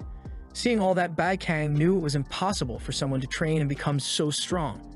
Sushen was some kind of monster. While the protagonist thought that he needed an assistant to deal with these things because he didn't want too many people to know what his powers were. Meanwhile, in the hotel where it all started, Duanye was saying that Sushen shouldn't abandon her in this place. She woke up saying that apparently she dreamed of him again last night. In the apocalypse, there's nothing to eat, but this girl is growing, and she's just wondering when he'll come back. She remembers that he said he wouldn't accept useless people by his side and got excited, saying she would never be a burden to him. She picked up a Nerf saying she wanted to be his right hand and opened a door where she heard a sound coming from. There was nothing in the room, and she found it strange, when suddenly she felt something and her pupil contracted. A dry demon was right behind her. She leaned back, wondering when that monster appeared. However, she bumped into the table and was blocked. At that moment, she remembered she had the gun and went to grab it, but she hit the chair. The Nerf fell from her hand and rolled across the table. The dry demon came to bite her. She closed her eyes knowing it was over, but strangely, the creature seemed to bite the chair. She moved to the side, wondering what that monster was doing. Realizing it seemed to be smelling her, she guessed it couldn't see. The problem was that she was too close, and if she made a sound, she would be attacked. She tried to grab the Nerf she had dropped on the table. It was her only chance to end it. But she hit her head, and the monster seemed to notice something. It came to bite. She remembered Sushen had warned that he wouldn't keep her around just because she was pretty, and that inside every monster's head was a crystal, and he didn't like useless people. With that, she told herself she wasn't useless and stomped on the monster's eye with her heel. The tip got stuck. She tried to resist so the monster wouldn't come closer. But as soon as her foot came out, the creature grabbed her by the ankle. Doon got angry and stomped on the other eye with the other foot. With that, the monster fell to the ground. She picked up the axe next to her, saying she wasn't useless. She was going to take the crystal from that monster's head and show Su Shen that she was strong. Meanwhile, in the girls' dormitory, Bai Kang and Xiaofeng started evacuating everyone, following Su Shen's tip. And the Golden King Cobra had begun its mutation. Face to face with it, Su Shen was just waiting for the transformation to start. He knew what it needed was water, so he brought a bucket. As soon as he placed it on the ground, the snake started to go for it, and he realized it had intelligence. The moment she made contact with the water, the transformation began. She started to shake and the bucket swelled. Suddenly, it exploded in front of him. The creature had grown huge and was now face to face with him. Su Shen realized she had become much stronger just with that bit of water. It would have been extremely dangerous if he had let the floods come.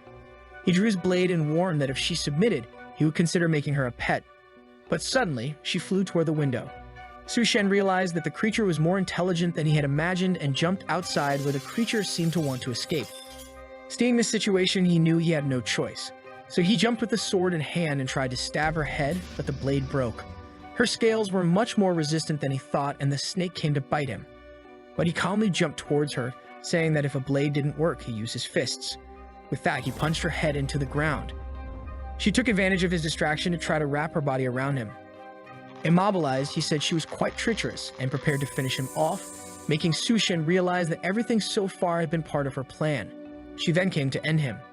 Elsewhere, a guy from the army tells the captain that she can't forget about Su Shen because she keeps looking in the direction he went. She tells him to shut up.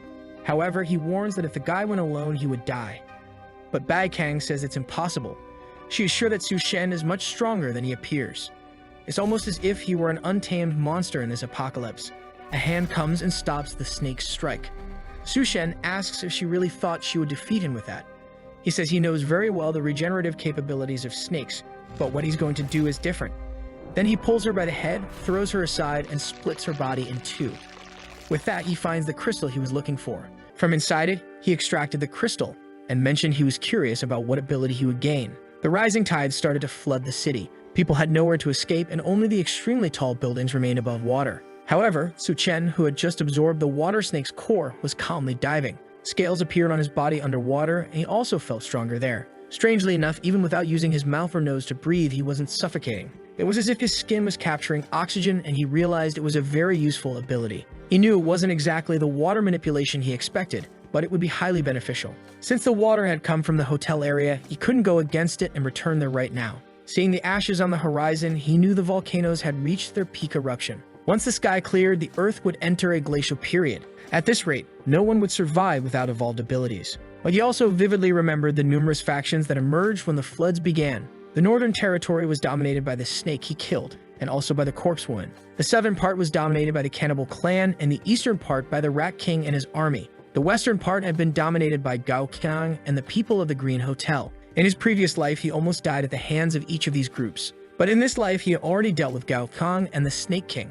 The goal now was to gather more cores to take down the remaining enemies. The problem was that the Devara clan had a very large population, and the Corpse Queen hid so well that it was practically impossible to find her now. He remembered that the rat plague started at the university, so their king must be there. Seeing that he was surrounded by zombies in the water, he realized he had relaxed too much. On top of a nearby antenna, two guys were trying to climb up, wondering how the waves had arrived so quickly. Then the bald guy looked back and warned that someone was swimming toward them. His friend said it was impossible, but then he noticed. Indeed, there was a guy who wasn't drowning or being swept away. However, knowing how unstable that post they were on was, the guys decided that if this guy came closer, they would kick him back into the water. But the bald guy warned to be careful because a lot of things were following him. That's when they saw the legion of zombies following Su Chen. They realized he was coming their way, so they shouted that they were from the Evolution Federation and told him not to approach. Hearing this made our protagonist interested. Immediately, he jumped out of the water toward them and kicked the bald guy, sending him into the water. The poor guy was falling, but his friend managed to grab his arm. He told the fat guy to grab the pillar, but he said he couldn't reach it. His friend assured him not to worry, he wouldn't let him fall. However, this bald guy was the most gentlemanly villain and said it was okay, better to let go or both would die. Meanwhile, Su Chen was up there telling them to spill everything they knew about the Evolution Federation. The guy told him to go to hell and said he'd never talk about it. Seeing the zombies, Su Chen said that if that was the case, they couldn't blame him. Instantly, one of them grabbed the fat guy's foot, pulling him down. Su Chen said he gave them a chance, so it wasn't his fault. However, the friend jumped in, saying he would save him. Down there, the zombies started attacking, and the guy was sure he would die. Then Su Chen passed by and killed the first one. He sent a flurry of cuts through the water, wiping out the zombies. The two wondered if the kid was really human. A while later, up top, they said they owed him and would tell him whatever he wanted to know. They explained that they had been sent there to investigate him, Su Chen. Currently, they were located at the University of Science and Technology and were led by a guy named Liu. Knowing that this university is where the rat business started, Su Chen asks if they're doing any research involving rodents. The guy says unfortunately, no one lets them get close to the labs. Now Su Chen is motivated to go there and resolve this before the rat disaster happens. Meanwhile, at the hotel, Duanye had survived and received the core from one of the zombies. She's always portrayed with great care and attention, but she found it strange that even the upper floors were already flooded. Then something called her attention and a sea creature started wrapping around to kill her. Definitely a cruel and wicked beast. It came toward her, opened a mouth full of teeth, and attacked. She barely managed to grab it, but her hand got entangled. Now she was immobilized and many of these creatures were coming her way. She realized she didn't have time to use the ability she had received. She remembered Su Chen saying that you couldn't know what ability you received just by the creature's appearance. The healthy doctor asked how she would find out if you couldn't tell. Su Chen explained that the only option was to focus on the changes she felt in her body and try to control that power. She smiled, saying she could understand. Looking at the creatures, she seemed to see a small brain in each one. With a red eye, she screamed for them to stop. The monsters seemed scared and moved away from her. She was frustrated because she was all sticky, but she grabbed an axe and said she would now cut them like tofu. She swung the axe at the membrane, tearing everyone apart. While she talked about needing a bath, someone appeared behind her and asked if they could join.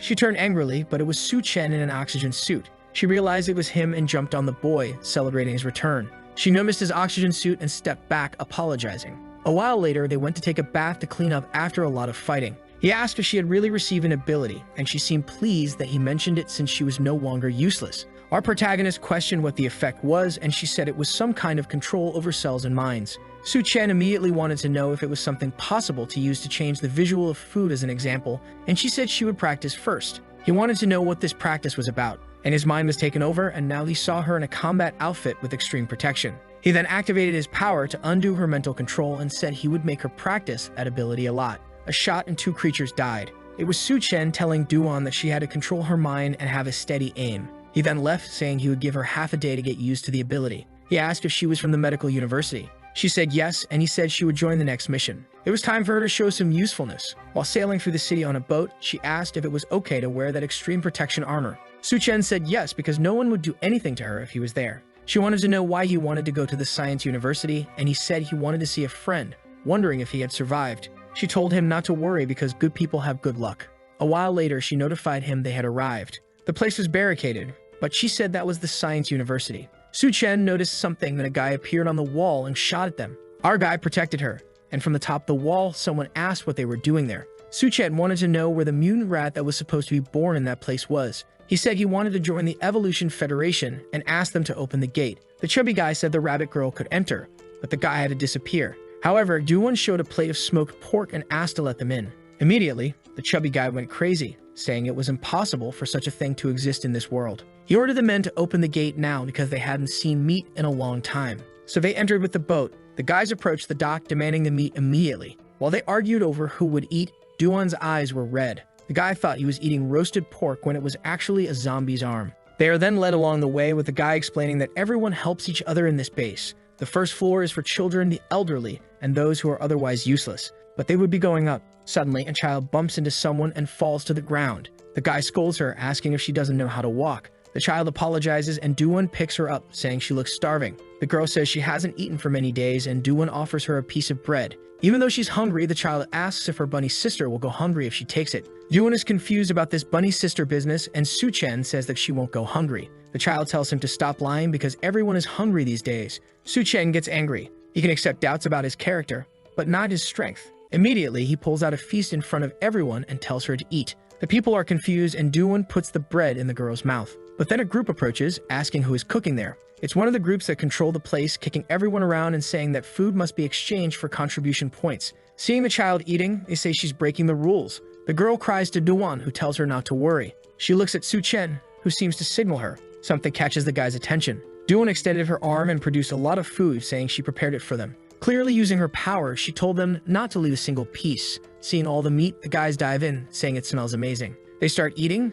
saying it's so good it makes them want to cry. One of them turns to Duan and says she is kind and won't be punished, but the guy next to her won't escape. Su-chen asks how they will punish him. The guy then calls out and 2 chain zombies appear. He warns that Su-chen's punishment will be to fight these monsters. Su-chen recognizes these guys as the ones he saved at the post and wonders what's happening. The little girl also seems to recognize them and asks what happened to her brothers. She orders them to release them, asking why they do this to people. While eating the meat, the guys say it's their fault for not completing the mission they were given. That's why they were kept just for some fun. But now that everyone knows each other, things have gotten even more interesting. He warns that if Su-chen loses, they'll throw the child and the 2 guys into the sea to become food. Su-chen starts to notice that the guys don't seem transformed but are under the influence of something. Then the guy orders them to attack. The chains are released and they attack Su-chen, but he just extends his hand and hits the first one's neck. A slap to the other's face and both fall to the ground. The child calls for her brothers, but Duan assures her they are okay and there's no need to worry. The guy eating gets angry, saying it was a waste of 2 medicines.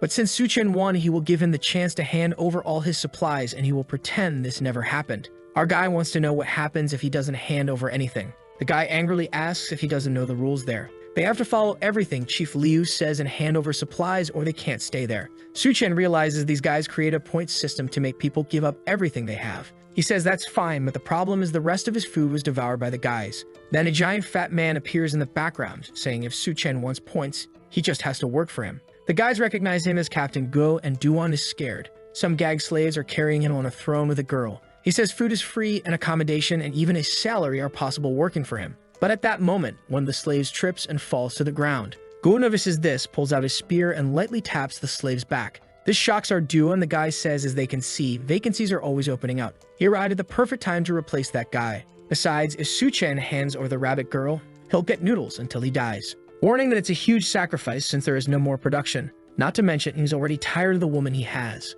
The guys shout, saying that the offer is very generous and they should accept it now. But then the chief smells food and asks if they were consuming anything. His lackeys are startled. They immediately fall to the ground, apologizing, saying they couldn't resist. They were given free food and didn't know what to do. However, the chief yells, saying the smell of that food is terrible. It seemed like they had eaten a bunch of garbage and orders them to move away. Su-chen immediately notices that the chief wasn't affected by Duan's mental control. While the guys are confused, saying they didn't eat garbage, they start feeling strange and begin to spit blood, complaining about severe stomach pain. They run off, saying they need to use the bathroom. Seeing them flee, Gu wonders how such trash is working for him. On the other hand, Su-chen doesn't know what ability the captain has, but he's not weak, considering he broke Duan's mental illusion over everyone. And the worst part is that killing this guy now will make it harder to find the mutant rats. Gu continues to ask what he thinks of the offer. Su-chen replies that he's not very interested. The guy laughs, saying that's fine, but one day he'll come begging and calls another guy to carry him. With that, Captain Gu leaves. Duan apologizes, saying that unfortunately, her mental power wasn't enough. Su-chen says it's okay. After all, it's strange that the guys didn't die after eating that food. Something's going on in that place. Then a guy comes and warns that he made the guards angry, so he won't be able to get out of there. The guy calls him by name and says it's better to go together. Su-chen asks how he knows his name and why he is helping. The guy points to himself, saying he is Miao Puiyuan. They met the last time he visited his school. In another part, Captain Gu was warning not to let that guy and that woman escape. The guy asks if he's thinking of doing that. The boss licks his lips and says it's obvious. A woman as hot as her is hard to come by in the apocalypse. Hey, actually, in any time, even without an apocalypse, but whatever. The next chapter switches to another building. While someone is receiving an IV, people discuss how the supply of medicine is limited, but for now, it's enough. Duania tells a little girl that for the moment, he's not in serious danger. The little girl thanks the bunny's sister. At this point, Su-chen asks his friend if all the students are living there. He confirms and says that regardless of age, gender, or anything else, they all took refuge in the same place. He explains that someone named Brother Chin Yu is helping everyone, and this place is considered their team's territory. When Su-chen asks what this team's territory business is about, someone appears behind him, saying their team is strong. Even if they clashed with the Ha tribe, they would win. A man then steps forward with a no-smoking badge on his chest and a mask on his face. He asks if Su-chen is interested in joining their team. Suddenly, Miao Pio Yuan says to take a closer look at the friend he brought. That's when Taiyan Yu takes off his mask and recognizes Su-chen. He hugs him, saying he can't believe Su-chen is really alive. Su-chen simply replies that it's been a long time since they've seen each other. The friend talks about how they should reunite as brothers and have a drink when something catches his attention nearby. Naturally, he wants to know why Su-chen is hanging out with the university goddess Duanya. She simply says those titles she had are in the past and don't matter anymore. However, the guy keeps yelling, wanting to know why the ice goddess is there and why she's dressed as a bunny. Chen Yu had never seen her in person before, but now he believes the rumors that she's the most beautiful woman. Suddenly, she clings to Su Chen and says she needs to change her clothes to avoid this kind of embarrassment in front of the juniors. The two guys are seething with jealousy, wondering why the goddess is clinging to this bastard. Chen Yu then shows her a path and says she can pick any clothes there to change. Su Chen is impressed that they even have private rooms. Mio Pio Yuan explains it's because of contribution points. At this point, Su Chen asks if the missions there are very dangerous. Chen Yu only replies that there's nothing that isn't dangerous these days. He says Su Chen looks so put together that he probably hasn't faced the real apocalypse yet. It would be better to join their group and let him take care of him. He reassures Su Chen that they could have Duanya just help out with food preparation so she wouldn't be at risk. But there's one thing he needs to be warned about. Su Chen asks when it is, and the guy says it's better for him not to be seen around too much, especially considering the girl is wearing a bunny outfit. He needs to understand that they're in the apocalypse, and it's madness. Su Chen simply replies not to worry because he'll protect her. His friend, however, punches him on the head and says he seriously doubts that. After all, back at the university, he was the one who had to chase off everyone who bothered Su Chen. He explains that the guard in this place isn't such a good person, and all the women he's been interested in so far haven't had a happy ending. Do you remember how we were talking about Duanya? Especially someone as beautiful as her. There's no way they'll let her escape that easily. Man, when she was just getting dressed in her peculiar way. Someone put a knife to her neck and told her not to move. Before Duanya could understand what was happening, a woman appeared beside her. The woman said the boss had sent her to help Duanya settle in. She warned that someone like her couldn't stay in that part of the base. Duanya replied there was plenty of space and she didn't need help from anyone. But the woman placed her hand on Duanya's abdomen and said the boss had called for her personally, so she had to go. Suddenly, Duanya activated her psychic power. The woman froze, confused, and let her go for a second. Duanya looked back, thinking that using mind control to force someone to move was extremely difficult and could only be done briefly. But that was enough for Su Chen to handle the rest. Out of nowhere, the woman cut her own hand to snap herself out of it. Duanya turned back, startled, as the woman lunged and slammed her against the wall. Grabbing her neck, the woman warned her not to try those little tricks again. Suddenly, the door outside started making a lot of noise. People found it strange to hear so much commotion for just a wardrobe change. While the woman covered Duanya's mouth, someone announced they were coming in. The door opened to reveal the king of hands and pockets himself. The Mohawk woman told Su Chen to get lost or he'd be meeting his death. Crazy out of her mind, she rushed towards Su Chen. As she got closer, Tin Yu stepped in front and warned him to be careful. But she suddenly stopped, seeing Su Chen's face up close.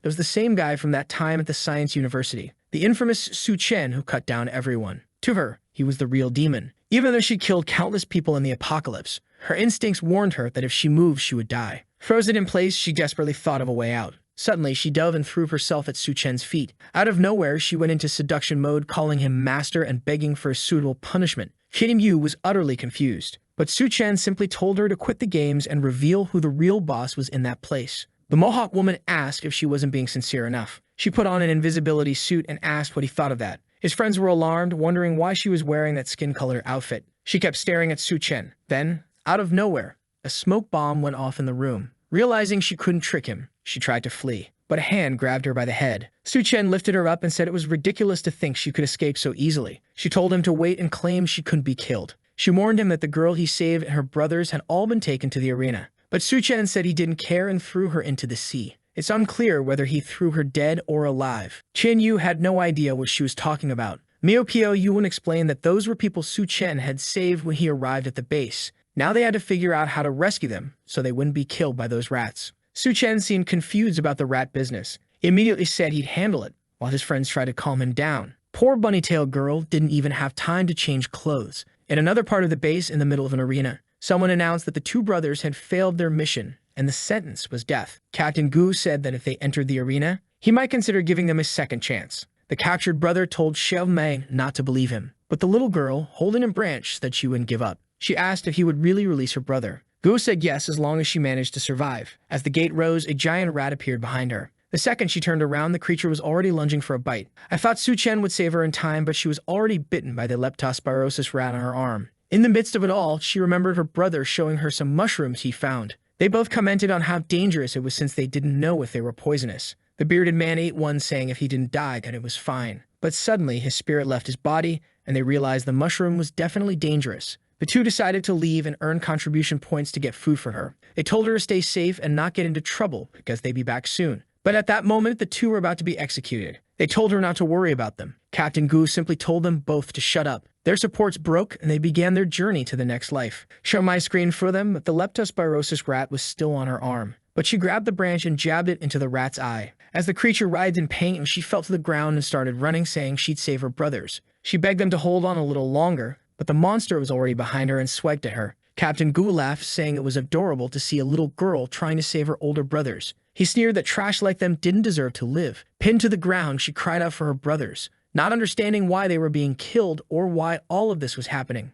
Xiao Mai was on the verge of giving up, pleading for someone to save them. That's when Su Chen delivered a brutal blow to the rat's head, making it vanish into thin air. She was startled, and Chun Yu already sensed that this would stir up a fight. Captain Gu, on the other hand, couldn't fathom how the young man killed the creature so easily. Su Chen simply asked if this was what everyone was so afraid of. One thing he did notice, however, was that this creature, unlike others, didn't have any crystal. Captain Gu then smirked and said it seemed Su Chen was really looking for death. Behind the gate, there were more creatures waiting. Meanwhile, Su Chen's friends had rescued the little girl's brothers. They thanked her, saying it was her attempts that kept them alive long enough to be saved. A bit embarrassed, she replied that it was Brother Su Chen who saved them. At the same time, it seemed like the Mohawk girl Ji was talking to a scientist. She asked if this was the guy who would solve their problems. The scientist confirmed, saying that using that person's genes that could undoubtedly stabilize the apocalypse genes. He explained that the rats they had created used the most advanced technology they had. They were extremely fierce, and if the boy died there, he wouldn't deserve to be their experimental subject. But in just an instant, Su Chen slashed through each of the creatures. The bearded man and the brother couldn't believe how easily he killed them. Captain Gu began to realize the boy was far more complex than he had anticipated. Su Chen, however, remained puzzled about why these creatures didn't have any crystals. Suddenly, a cough came from the loudspeaker. Someone called for the attention of the entire base. It was the scientist who announced that the man in the middle of the arena was the perfect material they needed for their experiments. He ordered Captain Gu and Qian Yu to capture him. The big man smirked and said that now the boss had spoken, the boy's end had come. Finally, the scientist added that it didn't matter whether Su Chen was captured dead or alive. Miao Piao Yuan told Duan Ya that it would be best for them to escape because everyone was about to die. But she replied that she wouldn't leave as long as Su Chen was still there. Captain Gu then mentioned that he was certain Qian Yu was friends with Su Chen, but he reminded Qian Yu that they were only surviving the apocalypse because of the boss, so he advised him to choose the right side. Su Chen looked at Qian Yu and asked what the big guy was talking about. Qian Yu explained that the scientist speaking was Liu Hyun. Since the beginning of the apocalypse, he had created a drug that made people stronger. That's how he managed to take control of the entire university. The problem was that the drug essentially traded health and lifespan for strength. As soon as they stopped taking it, they became weaker than regular people. Su Chen asked his friend if he would come with him if he had a solution, but Qian Yu responded regretfully that at the moment, he had no choice. Captain Gu began laughing, saying he never thought he'd see brothers turn on each other. He declared that time was up since the boss was waiting. He lunged at Su Chen, saying it would all end quickly. That's when someone declared that today would be different. It was Qian Yu who kicked the big guy in the face and said he'd make the wrong choice today. The captain fell, his bald head nearly bursting with rage. He screamed, demanding to know how the bastard dared to betray the boss. Qian Yu replied that he didn't care about that damn boss. Since he was only being controlled because of the drug, he had nothing left to lose, and if he died, he died. Betraying his friend would have been far worse. Su Chen was impressed by the camaraderie. Qian Yu declared he would fight them to the death. He then charged at the captain, who said that if Qian Yu wanted to die so badly, he'd help him out. But Qian Yu retorted that he wasn't enough to make that happen. He unleashed a barrage of punches in true JoJo fashion, but the captain didn't seem too shaken. He revealed that the boss had always suspected Qian Yu would betray them. That's why he was given the level 1 drug. This was something Qian Yu had never heard of. The captain explained that his fat cells were actually the strongest level 2 defense. No one could hurt him. He lunged forward, landing a crushing blow, but Qian Yu managed to block it. Though it was close, the young man narrowly avoided being crushed. As he was pushed toward the ground, the captain laughed maniacally. He pressed something on his weapon's handle, and electricity surged through it. Qian Yu knew he wouldn't be able to withstand it. The pressure made it impossible to escape, until someone kicked the weapon toward the big man. It was Su Chen, who had already stabbed both of the captain's sides. Qian Yu was stunned, and Duan Ya, for some reason, was still impressed despite everything Su Chen had already done. Above, the scientist watched the scene intently. Poor Captain Gu was now a puncture heap on the ground. The scientist found it fascinating, saying he was intrigued by Su Chen. He had spent countless resources and all his power to create the perfect being. His experiments had been advancing steadily, but Su Chen's strength showed that he was far more valuable than all of it. The scientist said he would give the boy a chance to join the experiments and become the first perfect human. From below, Su Chen asked if perfect human meant he turned into a rat. Liu Hian replied that in a way he was correct. The rat genes had been the easiest to comprehend compared to those of humans. The first goal was to create an army of rat men, one that would dominate everyone and bring about a paradise in the apocalypse. Like me, Su Chen thought this was the dumbest idea he'd ever heard. Liu Hyun didn't seem pleased with his reaction. As Ji aimed at him, Liu Hyun said that if Su Chen didn't understand evolution, he would show him the way. She fired her shot. Su Chen dodged, but the bullet struck Captain Gu in the chest. Suddenly, Gu's body began mutating, and everyone watched in horror. Duan wanted to know what kind of experiments these scientists were conducting. As Gu transformed, the scientist explained that the man was a sumo fighter. He had undergone genetic modifications to turn his fat cells into a type of armor. Now that he received the level 3 drug, both his regeneration and strength had increased. Heian explained to Su Chen that he had no chance now and asked if he finally saw the grandeur of evolution. Su Chen, however, raised a single finger and said Heian was merely turning people into monsters, nothing more. Liu Hyun called him ignorant and ordered his men to kill Su Chen and extract his genes. Captain Gu prepared to attack while Su Chen stood there observing. The man transformed into a rolling Sonic-like ball and charged at him. Duan, ever the cautious one, yelled for Su Chen to be careful. But Su Chen didn't even flinch, simply telling Gu to come at him. He caught the beast mid-roll, grabbed onto something, and ripped a piece out of him. It appeared to be a battery inside one of his weapons. Su Chen shoved it into Gu's mouth and told him to taste that. He clamped the man's jaws shut, causing the battery to explode and obliterate his head. Su Chen was looking cool as ever. Shin Yu couldn't believe the monster had been taken down so easily. Liu Hyun hadn't anticipated that the batteries he provided would cause such destruction. Yet seeing the transformation unfold was exactly what he expected. Gu's regenerative abilities were so advanced that though deformed, he was still alive. Hyun gloated that against the power of evolution, anything Su Chen did was useless. At that moment, Su Chen decided to get serious and said he was tired of the nonsense. He punched directly into Gu's mouth and all sorts of things started coming out or going in. It was hard to tell. Su Chen thought to himself that he wanted to kill this thing in the easiest way possible, while revealing only a fraction of his power. Nearby, Miao Pu Yuan watched the fight unfold, trying to see the good in it. Duan commented that the storm made it hard to see anything. From above, Hyun had no idea what Su Chen was doing. Su Chen raised a smoke barrier so no one could see him using his powers. He admitted that the scientist's research was impressive, considering the regeneration. But he began pulling out materials, saying it was a shame that this wasn't just a storage area. He pulled out chunks of buildings and beams, saying he was well prepared for this. These were his secret weapons for dealing with regenerators. The onlookers heard the impacts, wondering what all the commotion was about. Heian still had no clue what Su Chen was doing. As the smoke cleared, Su Chen stood there looking cool as ever, posing like he was in a photo shoot. Everyone stared in disbelief. On top of Gu was a pile of cement and iron. Heian cursed Su Chen, yelling that someone needed to get the pile of junk off the captain. He ordered Su Chen's group to look around and realize they were surrounded by creatures. But Su Chen merely replied that it was perfect because he didn't plan on letting anyone leave alive. Duan and the group were terrified, seeing that they were indeed surrounded. Suddenly, many of the people from the lab began transforming into the so-called rat men. Su Chen knew that as long as he didn't deal with the scientist above, it wouldn't end. He told the group that while he chased after Hyun, they would have to handle the situation. Duan remembered his warning that if she wasn't useful, he'd abandon her. Afraid of being left behind, she assured him she'd take care of it. Su Chen walked off, saying to call him if things got too difficult. Duan stepped forward, commanding everyone's attention. Using her magical talents, she declared she would try to control the creatures.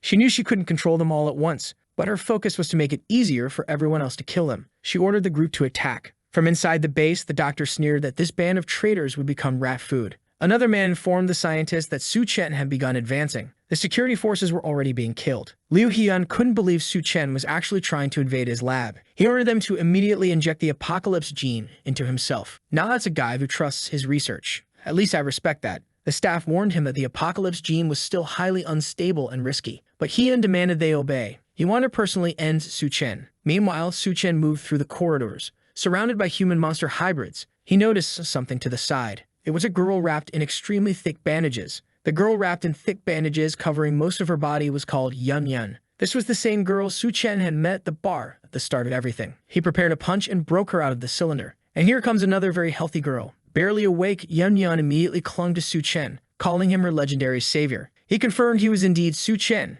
and assured her not to worry, he'd get her out of there. But she clutched her stomach and said she was starving. Confused, Su Chen was about to respond when someone shouted from behind the door, telling him to let her go. A few arrows flew toward him, but he caught one midair. It was Liu Hyun, ordering him to release the woman he had chosen. Su Chen immediately recognized that Hyun had ice-based abilities. He questioned the scientist, asking if he thought humans were merchandise, casually saying he chose her. The scientist scoffed, claiming that in the apocalypse, ordinary humans were like ants. As someone wielding the power of evolution, he was destined to rule the world. Having Yun belong to him was, in fact, an honor. Su Chen simply replied that the man was as much of a lunatic as the rumors suggested. Suddenly, Yun grabbed Su Chen, begging him not to leave her behind. She said she was scared, and he reassured her he wasn't going anywhere. The poor scientist was about to need therapy for cuckoldry. He charged at Su Chen, demanding he let go of his woman. But Su Chen casually kicked the cylinder, which Hyun managed to deflect to the side. When he turned back, he was greeted with an unexpected sight. A kiss. Right there, Su Chen and Yun were locking lips.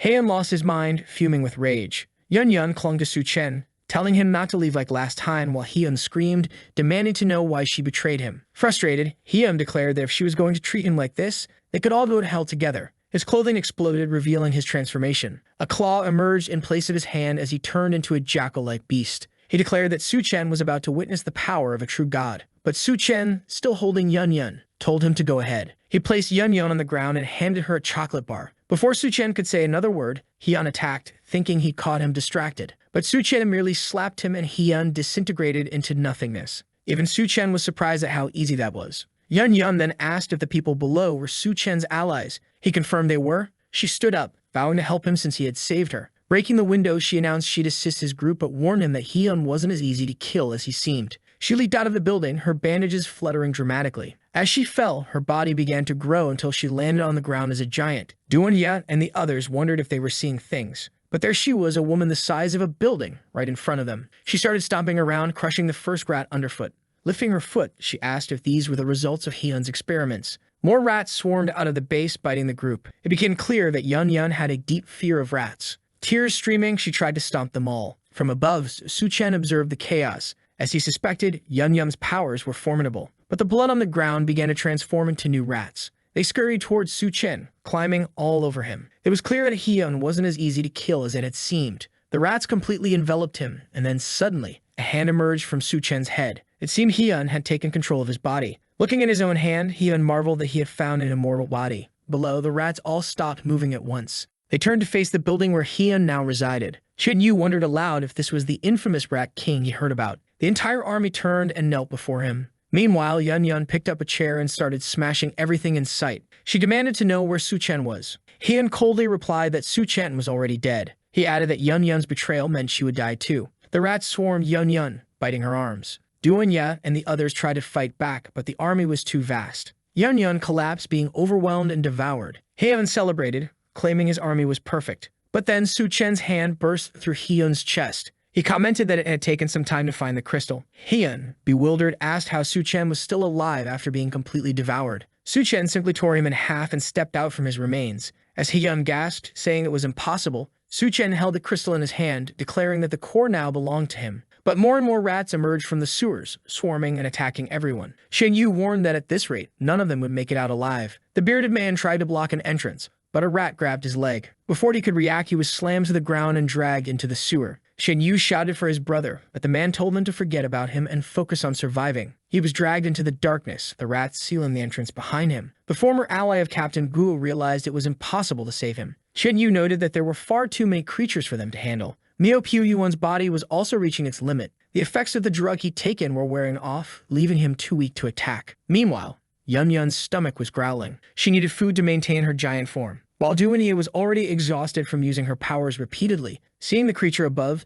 Chen-Yu realized there was no way they could survive. Then he heard something approaching. It was the figure at the top descending and transforming before them. It was the Rat King fully evolved. Likely it was Su Chen himself. But the group had no idea and was terrified. Slowly, the transformed figure approached them. Even the remaining rats cowered in fear, trembling before him. Doon-ya, still disoriented, wondered if Su Chen had truly failed. The figure approached her and reassured her not to worry. It was him. She recognized his voice as he glanced at his own hand. The consciousness of the Rat King's crystal was trying to consume his own. But if there was one thing Su Chen trusted, it was his mental strength. He wasn't going to lose to this. As he began reverting to his original form, Chen-Yu called out to him. Su Chen stepped aside, thanking them all for their hard work. The moment the rats realized he was back to himself, it lunged toward him. Chen-Yu yelled for him to be careful. But Su Chen simply turned and commanded them to leave. Using the power of the Rat King, all the creatures obeyed. They scattered, retreating back into the sewers. Mio Pyu-Yuan, stunned, asked what had just happened. The group realized that all Su Chen had done was tell them to leave. Finally, the remaining energy from the Rat King's crystal was enough to control them. But then Chen-Yu began growing in pain. Su Chen rushed to him, asking if he was all right. Yun explained what was happening. The drug the scientists had been giving them was actually a poison. The more power they used, the more it consumed their bodies. Su Chen asked how they could save him. Yun explained that inside the lab, there was a body whose blood acted as an antidote.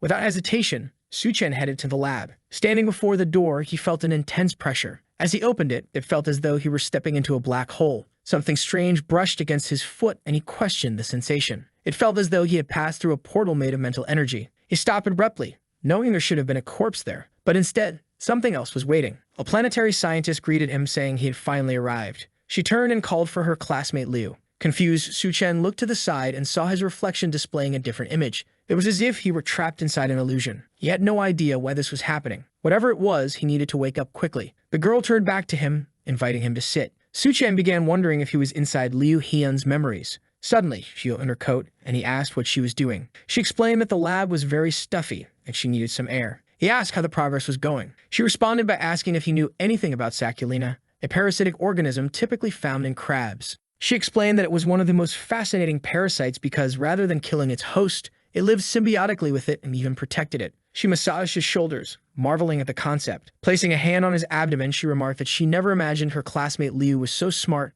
and had such a good physique. He smirked, asking if she really thought so. But as the scene shifted, it became clear she wasn't in the lab for experiments. She admitted she was more interested in theoretical lessons. The anatomical research began, but she suddenly commented on the strange state of the moon. The sun had become unexpectedly hot. They closed the curtains, and some time later, they were on the floor, wondering when it would all end. Supplies were running low, and she lamented that at this rate, they wouldn't last long. Time passed, and Liu Hyun had transformed, furious with her for stealing his supplies. She apologized, saying she had been so hungry she couldn't resist. But he picked up a knife, claiming that the nutrients probably hadn't been digested yet. What followed was chaos in the lab. After extracting what little food remained, he fed her to the rats. As he continued experimenting, he noticed they were becoming more aggressive. Interestingly, a substance derived from her blood neutralized the rats' rage. But the most shocking part was that she was still alive, continuously mutating. She was the perfect subject for his research. After some time, he believed he had found what he named the Apocalypse gene. The girl, now reduced to little more than hair and a spine, was still alive. He smiled, claiming they were only getting started. Since she wouldn't die no matter what, she smirked back, asking if he had found the core he had been searching for. With the core in hand, she urged him to consume it without hesitation. But he destroyed it, declaring it to be nothing more than rotten flesh. The scientist questioned how he realized it wasn't the real core. Su Chen responded that if it had been the true core, she would already be dead. Back in the present, she remarked how impressive it was that he had broken through her illusion. Calm anger, she exclaimed that she had finally gotten so close. Su Chen placed his hand on her head, saying he was going to find the core in her brain. She screamed, begging him to stop, saying she was just a poor woman hurt by others. She offered to give him her power if that's what he wanted. But Su Chen replied that he knew consuming her flesh would cause his consciousness to be stolen. He pressed his hand down despite her pleas, and an explosion occurred. Her body began to disintegrate, leaving behind a crystal that Su Chen was sure was the real core this time. However, he wondered how he would obtain her blood now that she had dissolved. Given the amount of research they had conducted, he was certain there had to be some stored elsewhere in the lab. As she faded away, she still smiled. The virus had created connections within its host, taking control of the body and all behavior. In the end, it turned the person into a complete slave. The scene shifted back to the city. The floodwaters were finally receding. People were urged to keep moving and not stop. Duanya had changed her clothes, though danger was still ever present. Yun, still wrapped in her bandages, asked Duanya what Su Chen planned to do with all the scientists. Duanya explained that the base was overrun with rat men and no longer livable. Since medical students were crucial in the apocalypse, Su Chen planned to move them to a safe zone. When Yun said she wanted to meet Su Chen, Duanya grabbed her arm, refusing to allow it, warning that as long as she was with them, she better obey. A flashback revealed a brief memory of Duanya with Su Chen. There wasn't much need for explanation, just him pinching her cheek and giving her a kiss. Duanya described it as a stormy night, a euphemism, no doubt. Angrily, she wondered if all this aggression came from the excessive crystals Su Chen had consumed. Su Chen understood that bacteria, plants, and other life forms had undergone mutations due to the flood. This was why medical professionals were among the most valuable resources at the moment. It was time for him to establish a safe zone to secure future strength. Additionally, they could begin producing a recovery serum thanks to Yun's research. He had, of course, stored all the lab materials in his subspace. The Rat King's crystal not only boosted his berserker strength, but also his physical power.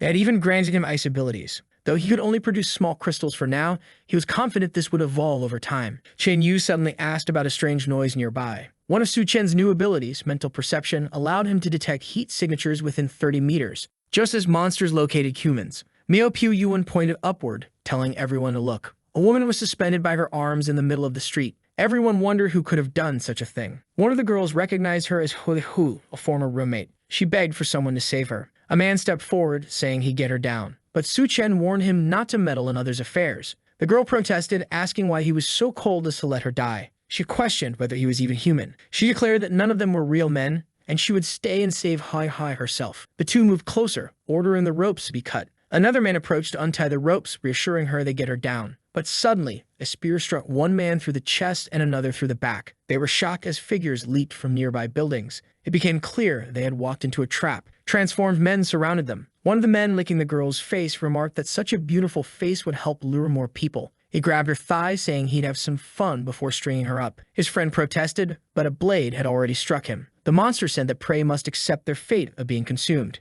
As the girl screamed, the man declared the hunt a success. From a distance, Su Chen's group heard her cries. They asked if it was the girl they'd seen earlier. Su Chen confirmed it, warning that no one was safe here. At that moment, they were surrounded by devourers. The group looked around, trying to locate them. But Su Chen said it was the perfect opportunity to test his latest ability. With his corpse control ability, he summoned the bodies of the unconscious dead. Zombies began to rise behind the transformed men. But for those who still retained their minds, it was easy to tear the zombies apart and hurl them away. Su Chen noticed the group trying to escape. The attackers leaped from the building, saying they wouldn't let them get away. But Su Chen stayed behind, declaring that the ones who would escape were his group. One of the attackers, confused, commented that it seemed someone was eager to die. Su Chen simply replied that it was a shame devourers didn't have crystal cores. At that moment, the zombies surrounding the attackers closed in on them again. A short time later, at the Reshing safe zone, Su Chen's group arrived and someone shouted, questioning who dared to invade Reshing. It was Du Wanyat and Yun Yun, nearly exploding with frustration, declaring they had come from the University of Science and Technology. Suddenly,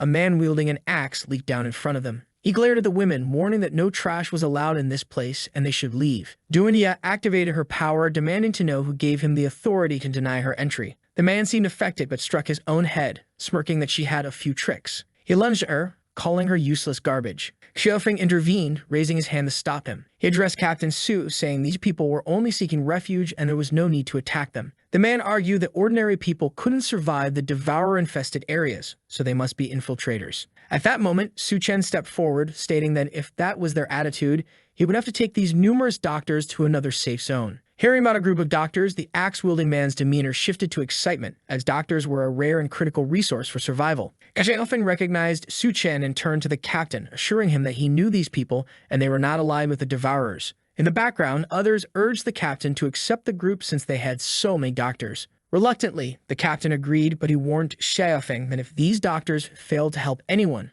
Xiaofeng would bear the consequences. Inside the base, as they walked through the base, Xiaofeng apologized to Su Chen, explaining that the captain had been irritable lately. He added that the doctors had arrived just in time as they had some strange patients urgently needing treatment. They removed a cloth covering a girl's body, revealing her covered in strange mushrooms. Yun Yun, confused, asked what was happening. Xiaofeng explained that no matter how many times they cut the mushrooms, they grew back, leaving the girl weaker and weaker. Su Chen explained that after the floods, plants had also begun mutating. This was likely a fungal mutation that had adapted to humans. Duanya remarked that the girl was being used as a nutrient source. Yun Yun volunteered to inform the others so they could start developing a treatment. Su Chen realized this was only the beginning of plant evolution. Soon, plants would reach the point of actively attacking humans. At that moment, devourer tribes would seize the opportunity to use people as a form of livestock. This was why Su Chen needed to establish a secure zone and prepare before it was too late. Chaos in the base. In the middle of the base, a man driving a car recklessly mowed people down. Bystanders warned others to stay out of the young lord's way. He fired his gun wildly, shouting for the peasants to move aside. Su Chen, witnessing the scene, questioned why no one was stopping him. Xiaofeng explained that the base's main teams had disbanded. Su Chen asked if it was due to the influx of chaotic refugees. Xiaofeng confirmed, adding that the young lord was the son of a city leader and had been doing as he pleased since the beginning. No one could expel him, which was why the base struggled to function. The young lord spotted the newcomers and, delighted, maneuvered his car toward them. He stopped in front of Yun Yun, inviting her to join him for food and fun. Yun Yun stood up, claiming she was starving and needed him to carry her. The young lord grinned, thrilled to oblige. Xiaofeng warned Zhang he not to touch her, but the young lord spread his arms, saying he was ready for her. Yun Yun smiled mischievously, telling him to prepare himself. She jumped, stepped on the car's wheel, and launched herself into the air. The young lord, hearts practically popping out of his eyes, eagerly anticipated his fun. But then Yun Yun activated her ability, growing massive in size. He barely managed to dive aside as her enormous form crashed down, completely crushing the car. Yun Yun landed awkwardly, sprawled on the ground, but the car was utterly destroyed. Captain Su looked on, bewildered, as Bai Kang arrived, demanding to know what all the commotion was about. The young lord, though he escaped, had his legs completely crushed. Yun Yun stepped on the remnants of his legs, mockingly saying he had his chance to enjoy himself but couldn't handle her. His friends approached, ordering her to be dealt with for injuring him. Duanya stepped in, asserting they wouldn't succeed. She activated her mental control, and the men muttered that the young lord was delusional. They claimed he had fallen from the car and broken his legs on his own. Zhang He, furious, accused everyone of conspiring against him and called out for his father to handle the situation. Captain Su, amused, remarked that it would be interesting to see how this unfolded. Suddenly, a convoy arrived, surrounding a vehicle. Xiaofeng seemed nervous, realizing Zhang He had actually summoned the city's lord. A portly man with a mustache stepped out, demanding to know what had happened to his son. As Xiaofeng tried to defend the group, explaining that they had brought a team full of doctors, but the young master was just causing trouble. However, the boy on the ground accused them of breaking his leg. To everyone's surprise, his father slapped him across the face. The lord scolded his son, reminding him that he had ordered everyone entering the base to be treated with respect. He declared that his plan during the apocalypse was to turn this place into a symbol of hope. The crowd seemed moved, realizing the lord didn't appear to be as bad as they had thought. He continued his speech, inviting everyone to help build this dream alongside him. They would provide the best food and the most generous conditions possible. Xiaofeng called for Su Chen and told the group they were welcome to stay.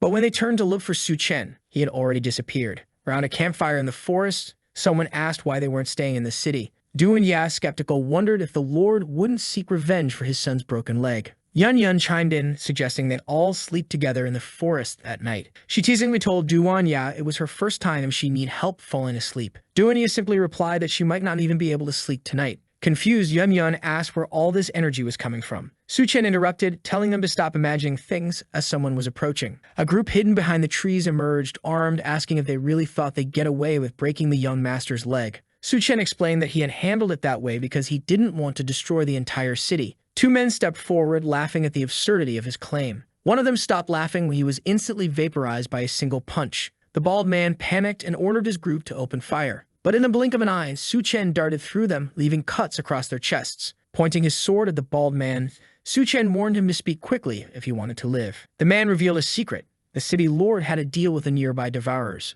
He handed over refugees from the base in exchange for food. Yun Yun, enraged, struck the bald man on the head, demanding how he could be complicit in such a thing. He explained it was all part of the lord's plan. At that moment, a devourer appeared, grabbing one of the men by the neck. It declared the next food delivery would be at the gates before dawn. As for now, the man was today's meal. With a horrifying bite, the devourer tore into the man's neck and spine. The bald man added that the city lord assigned people to guard the gates, but only to ensure they were the next to be eaten by the devourers. The guards were merely a facade. Begging for his life, the bald man pleaded with Su Chen to let him go. Su Chen, however, remarked there was still something he needed help with. Bait for the devourers. The scene shifted to the bald man tied to a rope among the devourers, screaming for help.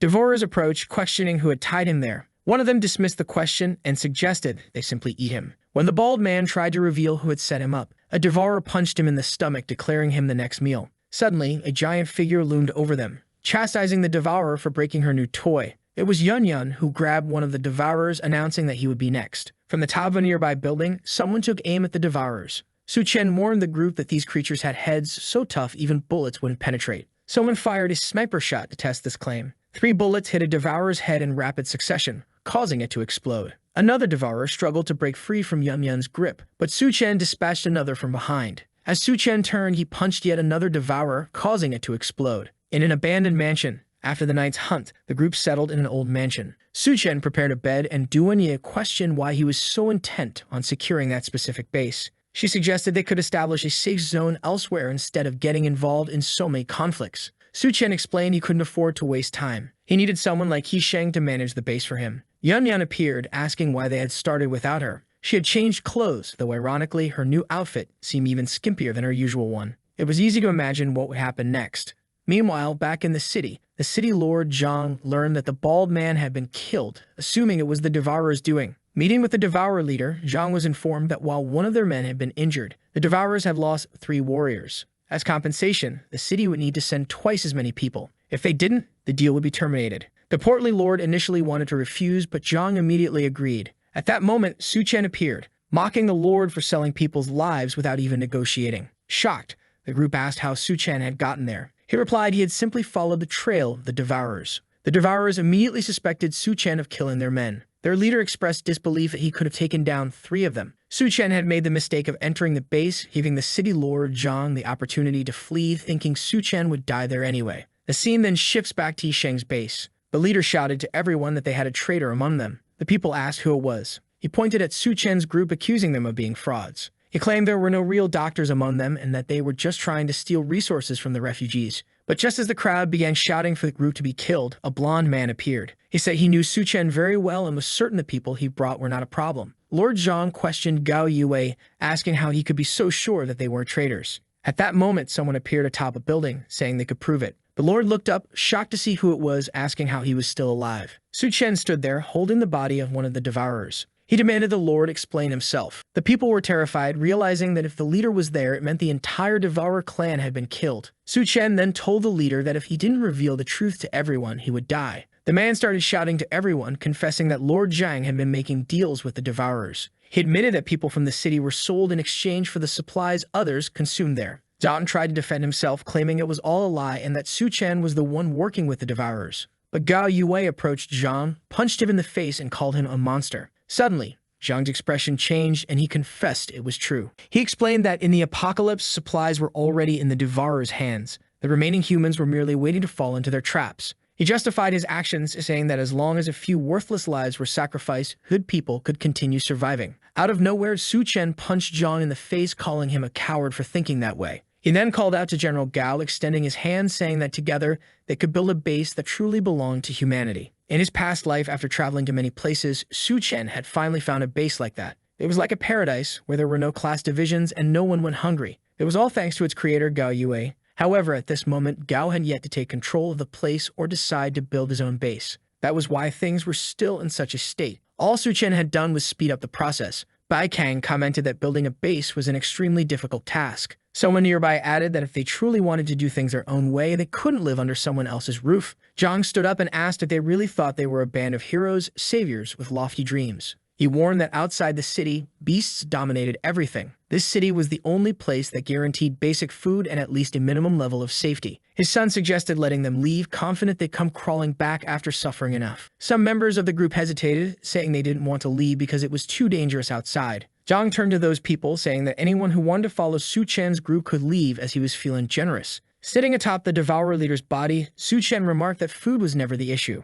Watching the scene unfold, the others realized that if Su Chen could defeat a Devourer so easily, he was no ordinary man. One of them pointed at Su Chen, accusing him of lying and claiming he had no idea how much food it took to sustain an entire base. Su Chen calmly responded that he had enough supplies to feed 2,000 people for over a month. The leader of the base immediately recognized that this was the exact amount they currently had stored in their warehouse. So where would this boy get all that? In another part of the city, Yun Yun knelt at Su Chen's feet, mockingly asking since when Su Chen had become so generous. The poor guy had been crushed in such a cruel way. Duanyi remarked that Su Chen had actually stolen all the resources. She was aiming a sniper rifle at the people below, while Yun Yun complained that she was starving again. They both informed Su Chen that they were ready. The protagonist turned to General Gao and told him to make his decision. The general declared that this base had neither food nor security, and on top of that, they were being sold to the Devourers. In the end, the humans there were nothing more than livestock. He proclaimed he wouldn't stay there another day and would accept Su Chen's offer. Raising his arms, Gao Yue called on everyone who trusted him to step forward. The soldiers, loyal to General Gao, were the first to move, and soon a large portion of the group followed him. Lord Zhang watched in disbelief, wondering why he was being abandoned. He shouted that he was the lord of the city and everyone should remain loyal to him until the end. But the army was already standing behind Gao, ready to leave. Zhang lost his composure, screaming that no one was leaving without his permission. The soldiers all raised their weapons at him. Then Zhang's son, still seated in his chair, began firing, blaming Su Chen for his condition. Su Chen dodged a bullet that grazed his cheek and commented that the boy clearly wanted to die. He charged at Zhang's son, grabbing him by the neck. He turned to Lord Zhang and demanded he order everyone to lower their weapons, or his son would die right there. After a moment of hesitation, Zhang told everyone to stop aiming at Su Chen. Su Chen turned to Gao, instructing him to lead the people away, saying he would handle the rest. Hearing this, Zhang turned to Su Chen and said that once the refugees were gone, he should release his son and everyone would leave alive. However, on a rooftop, a sniper had taken aim. Su Chen relayed the sniper's location to Duanyi. Her sharp aim took care of him in one shot. As soon as Zhang heard the gunshot, he realized his plan had failed. Su Chen grabbed Zhang's son and tossed him back, stating he would fulfill his part of the deal. But Su Chen asked one final question. What does human flesh taste like? Zhang, confused, pulled his son closer to check what had happened. That's when he realized Su Chen had placed a grenade in his son's mouth. With an explosion, both were blown apart, leaving only Zhang holding a severed arm. In the end, Zhang was also revealed to be a devourer. He vowed to kill Su Chen. The two women approached Su Chen, telling him they could leave now. Su Chen knew Zhang was a devourer from his previous life, but for now, to avoid harming the other survivors, he warned Zhang that next time he wouldn't be so lucky. In another part of the city, while observing a building, someone mentioned that this was the place Su Chen had said held supplies. It was Sun and his army, whose mission was to eliminate the devourers and bring back the resources to their base. But as soon as Sun's troops entered, they were shocked. The devourers in that place were already dead. Shortly after, they had loaded their trucks with the supplies the devourers had been hoarding. Sun celebrated the success, but was also confused, wondering why the trip had been such a waste of the entire army's time. Someone mentioned hearing that Su Chen had received an important mission. Sun began to wonder about that handsome boy and what he was really up to. Why is he trying to compete with him? At an antenna in another part of the city, Yun Yun asked Duan why that idiot captain hadn't returned yet. Duan told her not to worry, saying that Su Chen had already killed the devourers in that area, so the others would survive. Yun Yun replied that they would still need to stay for the soldiers to deliver supplies to the survivors. At that moment, Duan noticed the truck arriving, but she commented that it would be difficult to use mental powers to hide Yun Yun entirely. Sun introduced himself to Gao Yui and informed him that the resources had been collected. The captain asked if it was true about the supplies. Sun confirmed, saying Su Chen hadn't deceived them and had gathered enough to save everyone. Go Yui praised Su Chen as a savior, but Sun dismissed him, saying he was just a pretty boy tricking people. Suddenly, another man in a gray shirt appeared. Sun informed the general that they had detected another devourer tribe near the southern hospital. Captain Sun saw this as the perfect opportunity to show everyone who the real savior was. In another part of the city, someone asked if they were really going to attack the military base. Bai Kang said the base surely had important resources, but so many people had died there, it was likely a trap filled with mutants. Su Chen told them not to worry and to just take him there. He'd handle the rest. Bai Kang replied that they'd need a car, and that the place might still be submerged. Su Chen said getting a vehicle was easy, and one appeared right in front of them. Before they could process what happened, he got in and told them to move quickly. The car sped through the city. Elsewhere, a group of men was trying to drain water from a location, but no matter how much they pumped, the place wouldn't empty. A transformed man with a bandana ordered them to bring some useless items to use as bait for the creatures. The items turned out to be humans, who were thrown into the river. The man with the bandana said the aquatic ghouls would now be busy, making it the perfect chance for them to be rewarded with one of the Lord's women. One of the men stepped forward, saying he wanted food along with a woman. Priorities right, survival first.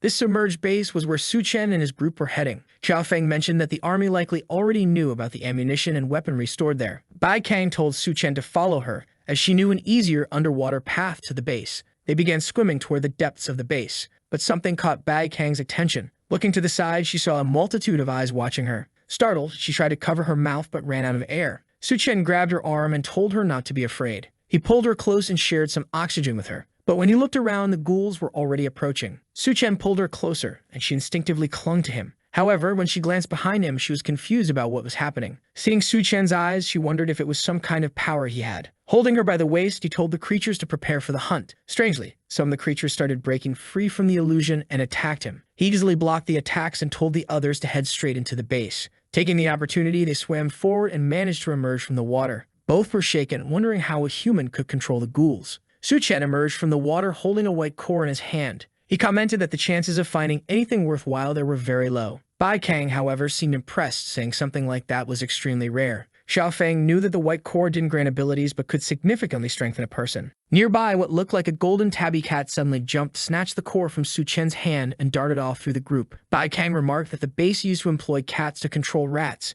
and it seemed this one had survived but ended up trapped here. Still, it was remarkable that the cat had actually stolen something from Su Chen's hand. With a sinister look on his face, Su Chen offered the cat a fish snack, asking if they could trade. But the quick little feline snatched the food and bolted to the end of the tunnel. Now visibly annoyed at being robbed by a cat twice, Su Chen muttered that nothing surviving the apocalypse could be normal. A little later, they found the generator and managed to turn on some of the lights. Su Chen explained that before the floods, some survivors had managed to flee the base, but he was certain they hadn't had time to remove all the resources. When they reached the warehouse, they found an arsenal sufficient to arm about 500 people. Xiao Feng noted that if they found a tank, they could equip up to 1,000. The little cat was lounging nearby while the group discussed the biggest problem, how to transport everything. Bai Kang pointed out that the people on the other side of the river would arrive soon, so they wouldn't have time to take it all. Su Chen scanned the entire area but seemed tense. Just then, Xiao Feng announced that he had found a tank, but he was being followed by a deformed monster. The group froze as the creature, with what looked like a bazooka mounted on its head, fired a shot that narrowly missed the tank. Xiao Feng warned that if an explosion happened in a warehouse like this, everything would be lost. Realizing there was no time to explain, Su Chen activated his subspace ability. The entire warehouse began disappearing. Bai Kang immediately recognized this as Su Chen's ability. The little cat perched nearby might have been sucked in as well. It was hard to tell. Within seconds, the warehouse was completely empty. Xiao Feng jokingly asked if Su Chen could store the monster too. Su Chen explained that living things couldn't be stored in subspace. Bai Kang suggested distracting the monster so Su Chen and Xiao Feng could escape. But Su Chen pulled her back despite her insistence. She argued that since he had the warehouse ability, it was more important for him to survive. The creature prepared another shot as Su Chen leaped and dodged. Still confident, Bai Kang continued to insist, but Su Chen told her to stop interfering and joined Xiao Feng, assuring her he would kill the beast. Reluctantly, she ran off, warning him not to die. The monster and Su Chen were now face to face. Even in his past life, Su Chen couldn't recall seeing anything like it. But to him, it was irrelevant. He was only here for the core. Outside the base, the rest of the group was looking back, hearing strange noises. One of the men told the leader that something was clearly happening inside. The water level was rapidly dropping, likely because the explosion had created a breach. The leader realized someone had entered the base before them. As he began giving orders, the group became distracted, mentioning their craving for rabbit meat. A peculiar little creature, not the least bit friendly, was lurking behind the bushes, and they were eager to catch it. But it would have been wiser to run. The leader remarked that the rabbit seemed to be smiling strangely. Suddenly, the creature began cackling. The group froze in shock as a shadow fell over them. The leader was startled, and the next scene showed him grinning just like the rabbit. Meanwhile, at the lower part of the base, Su Chen landed a punch on the monster's arm. The creature aimed to fire again, but Su Chen dodged. He began to realize that, as expected, a boss of this level had skin as tough as steel. Even Su Chen's hand turned red from the impact of his punch. The beast was incredibly resilient. The creature attempted to crush him with its palm, but Su Chen narrowly escaped. He noticed that the vines attacking him were brain parasites. The problem arose when, during the next attack, the creature caught him. The vines dragged him in front of the cannon, which prepared to fire. With no choice, Su Chen dove into his subspace, realizing this fight would be far more difficult than he had anticipated. Once inside, he was greeted by the little cat. Noticing the creature's golden aura, Su Chen warned it to stay back or it might be killed. The cat appeared to try communicating something. Su Chen began to suspect it was a mutant beast much smarter than he had initially thought.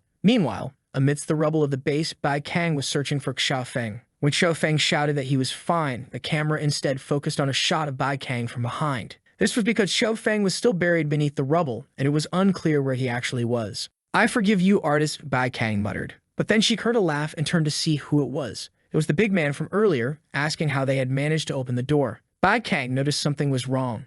Everyone was smiling in a strange, eerie way. Suddenly, the leader lunged at her. Back in the subspace, the cat began transforming, growing gigantic in front of Su Chen. Su Chen was baffled at how the creature was growing so rapidly. With no choice, he removed the monster from the subspace, placing it face to face with the vine-covered beast. Su Chen quipped about the old saying, "Two tigers cannot share the same mountain." Standing next to the cat, he realized it had likely stolen the crystal to lure him there. He stared at the feline, surmising it had wanted his help against this monster. Before he could respond, the cat grabbed his back, clearly preparing for something. Su Chen climbed onto its back, declaring that now they would fight together. The cat, judging by its expression, wasn't thrilled with the idea, but there was no time to hesitate as the other creature lunged for a bite. The cat's expression shifted and it lashed out with a swipe, leaving a cut on the monster. However, even the cat's claws didn't seem to cause much damage. Su Chen instructed the cat to maintain its distance while he approached the vines, leaving the rest to him. The cat dodged several attacks, one of which struck the ground and caused water to start leaking in. It continued evading despite the vines relentlessly closing in. Finally, Su Chen found an opening and launched himself at the monster. He landed a powerful punch directly on its head, sending it crashing to the ground. The cat was visibly impressed by Su Chen's strength. The monster began to rise but was trembling all over. Together, they kept up the pressure, attacking it from all sides. After a series of blows, the creature's head finally cracked and the crystal fell to the ground. The cat was already grinning, ready to snatch the prize. But Su Chen, anticipating this, grabbed the crystal mid-air, declaring it his. The cat seemed ready to complain, but Su Chen was already preparing to consume it. Meanwhile, the walls around them started collapsing and water began flooding in. Seeing this, Su Chen realized the entire area would soon be submerged. But then he noticed something amusing. The so-called legendary cat seemed to have a fear of water. Su Chen grabbed the little cat by the head and said that if it was afraid, it could leave with him and escape this place. The creature responded with a resolute no, so Su Chen tossed it back into the water. The cat quickly scrambled back and clung to Su Chen's arm. Su Chen picked it up again and asked if it changed its mind. The poor thing seemed to realize it didn't have much of a choice. Meanwhile, Bai Kang, or at least a good portion of her, was fighting off the strange group of men. Despite her efforts, it seemed none of them were dying. Trapped beneath rubble and inside the tank, she realized escaping might be her only option. but she noted it was impossible as there was nowhere to go. That's when she spotted the strange rabbit-like creature. Vines were sprouting from it, controlling everyone around and draining their energy. The rabbit approached her from the front while vines crept up behind her. Xiaofeng yelled at her to get out of there, but it was too late. She was captured. The poor woman was being dragged toward the rabbit's gaping maw. She realized she had let her guard down and now couldn't be saved. Xiaofeng powered up the tank, breaking free from the rubble. He smashed the rabbit and fired directly into its mouth as it tried to bite the tank. The shot obliterated the creature's head. Bai Kang was astonished, while Xiaofeng, exhausted, leaned back in his chair to relax. But the crystal fell directly onto him, landing squarely in his mouth. Before he understood what was happening, his eyes glowed green. Bai Kang asked what was going on, and Xiaofeng explained that he had accidentally swallowed the creature's core. Nearby, the little cat perched on Su Chen's shirt as he approached. Su Chen asked what was going on with Xiaofeng eating a crystal. Xiaofeng explained the situation and added that he couldn't feel anything different. Su Chen simply replied that the power would probably awaken during a fight, but for now, they needed to leave. Ever the cautious one, Bai Kang noticed the little cat and questioned Su Chen if he really intended to keep such a thing in the apocalypse. Outside, women were still being tied to poles. The monsters had obviously captured them for unspeakable purposes. Suddenly, they heard the sound of a car approaching from behind. Someone stepped out, and the monsters, annoyed, demanded to know who dared interrupt their fun. While Su Chen played with the little cat, Bai Kang asked if it was really safe to let Xiaofeng handle this situation so soon after their last fight. Su Chen assured her not to worry, saying he'd keep an eye on him. If this was the same person from his past life, he'd manage just fine. For Xiaofeng, the best way to awaken his powers now was to put himself in danger. Suddenly, 3 devourers leaped toward him. They unleashed a flurry of attacks, but nothing happened. Bai Kang, however, looked worried, commenting that at this rate, he might actually die. One of the devourers, puzzled, noticed his attacks weren't having any effect. Xiaofeng revealed it was because he was absorbing the energy from their punches. The monsters lunged at him again, attempting to strike. But Xiaofeng, unfazed, called it persistence and activated his energy-draining ability. He began absorbing their strength, leaving the monsters confused as to why their powers seemed to be dwindling. Su Chen observed, noting how fitting this ability was for Xiaofeng. Suddenly, he sensed something approaching. A hammer came spinning through the air, slicing through the necks of all 3 monsters. Xiaofeng was startled as the weapon landed in someone's hand. It was Captain Sun. Some remarked that he had barely managed to save Xiaofeng in time. Had he arrived a moment later, everyone would have been dead. As payment for his help, Sun demanded they hand over some food. Xiaofeng immediately started to protest. However, Su Chen told Xiaofeng not to do anything rash. He suggested they just take some food from the car and hand it over to Captain Sun. He pulled out a box from the car and said that in the apocalypse, options were limited. He handed over several boxes of food, jokingly telling Sun that this was truly delicious. Before Sun could complain, Su Chen sped off in the car. One of Sun's men asked why he didn't take the opportunity to kill Xiaofeng. Sun explained that he had tried but missed the attack. The man kept provoking Sun, accusing him of trusting these newcomers more than those who had been with the group for a long time. In the car, Su Chen asked Xiaofeng if Sun had something personal against him. Xiaofeng replied that Sun had always been like that and told Su Chen not to stress about it. But the truth was, when the axe had flown, Su Chen had thrown a rock to change its trajectory. If it wasn't personal, it showed that Sun had some kind of ulterior motive. Su Chen suspected that Sun was likely trying to form a separate faction within the base, and something like that couldn't be allowed to happen. Back at the construction site, the giant Yun Yun was helping to build the walls. She asked if there was anything else they wanted her help with since she needed to eat a lot. The workers reassured her not to worry, saying the best part of all this was ensuring the people's safety. At that moment, she called out to everyone, announcing that Su Chen's car was returning. Already arriving at the base, Su Chen tells his kitten not to scare people. The kitten meows softly and seems calm. Bai Kang comments that the little guy is happy, probably because he hasn't been out in a long time. Su Chen, however, says it's because he fed him a lot, and obviously, no one would do that in an apocalypse. A while later, they show him the warehouse and ask if there's enough space. We then see Gao Yue startled upon discovering that Su Chen has spatial storage abilities. It was necessary to reveal this so he could understand how all those military supplies ended up there. Su Chen explains that these are weapons they found at the base, and now with them they can establish their base securely. Gao Yue asks why Su Chen is revealing his ability. Wouldn't it have been safer to keep it a secret from everyone? However, Su Chen says that now they are all in this together,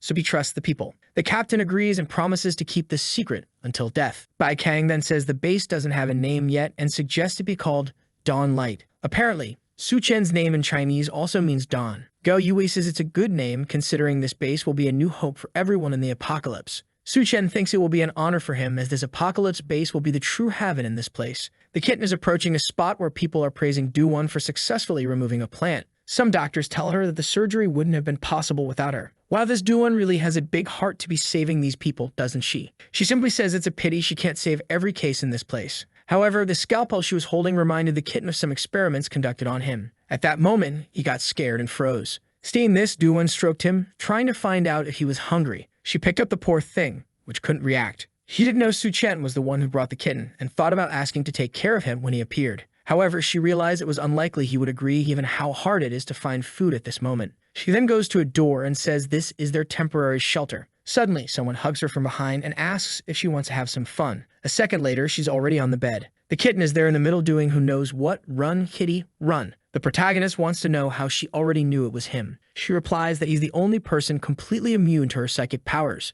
A while later, I don't know what happened, but the kitten is already taking a bath with her. She finds out that Su-chen was the one who named him, and due to the golden patterns on his body, she decides to name him Gold. Wait, I didn't know Su-chen was nearby, but there he is, saying he needs help cleaning the kitten. She changes the subject and asks how the expedition to the military base went. He shows the crystal and says that with it, he'll become a level 2 human. The cat is confused because he remembers seeing Su-chen earlier. However, Su-chen reveals that at that time he only threw it into the storage space. That's because consuming a crystal is dangerous, as many things can happen at that moment. Usually, it provides a lot of energy that needs to be spent. I thought he had already used up the energy, but now that he's transformed, you know what he'll use it on. Meanwhile, the gigantic Yun-Yun was passing by outside. The kitten seems to notice something. It's Yun-Yun looking through the window, wondering why Su-chen didn't call her. Duonia asks Yun-Yun for help, saying she can't handle it alone. Yun-Yun is startled and transforms. Su-chen says she arrived at the perfect time. Both women are lying on the bed, saying it was amazing, right, guys? What are we even reading? Su-chen apologizes, saying he had too much energy because he absorbed many crystals.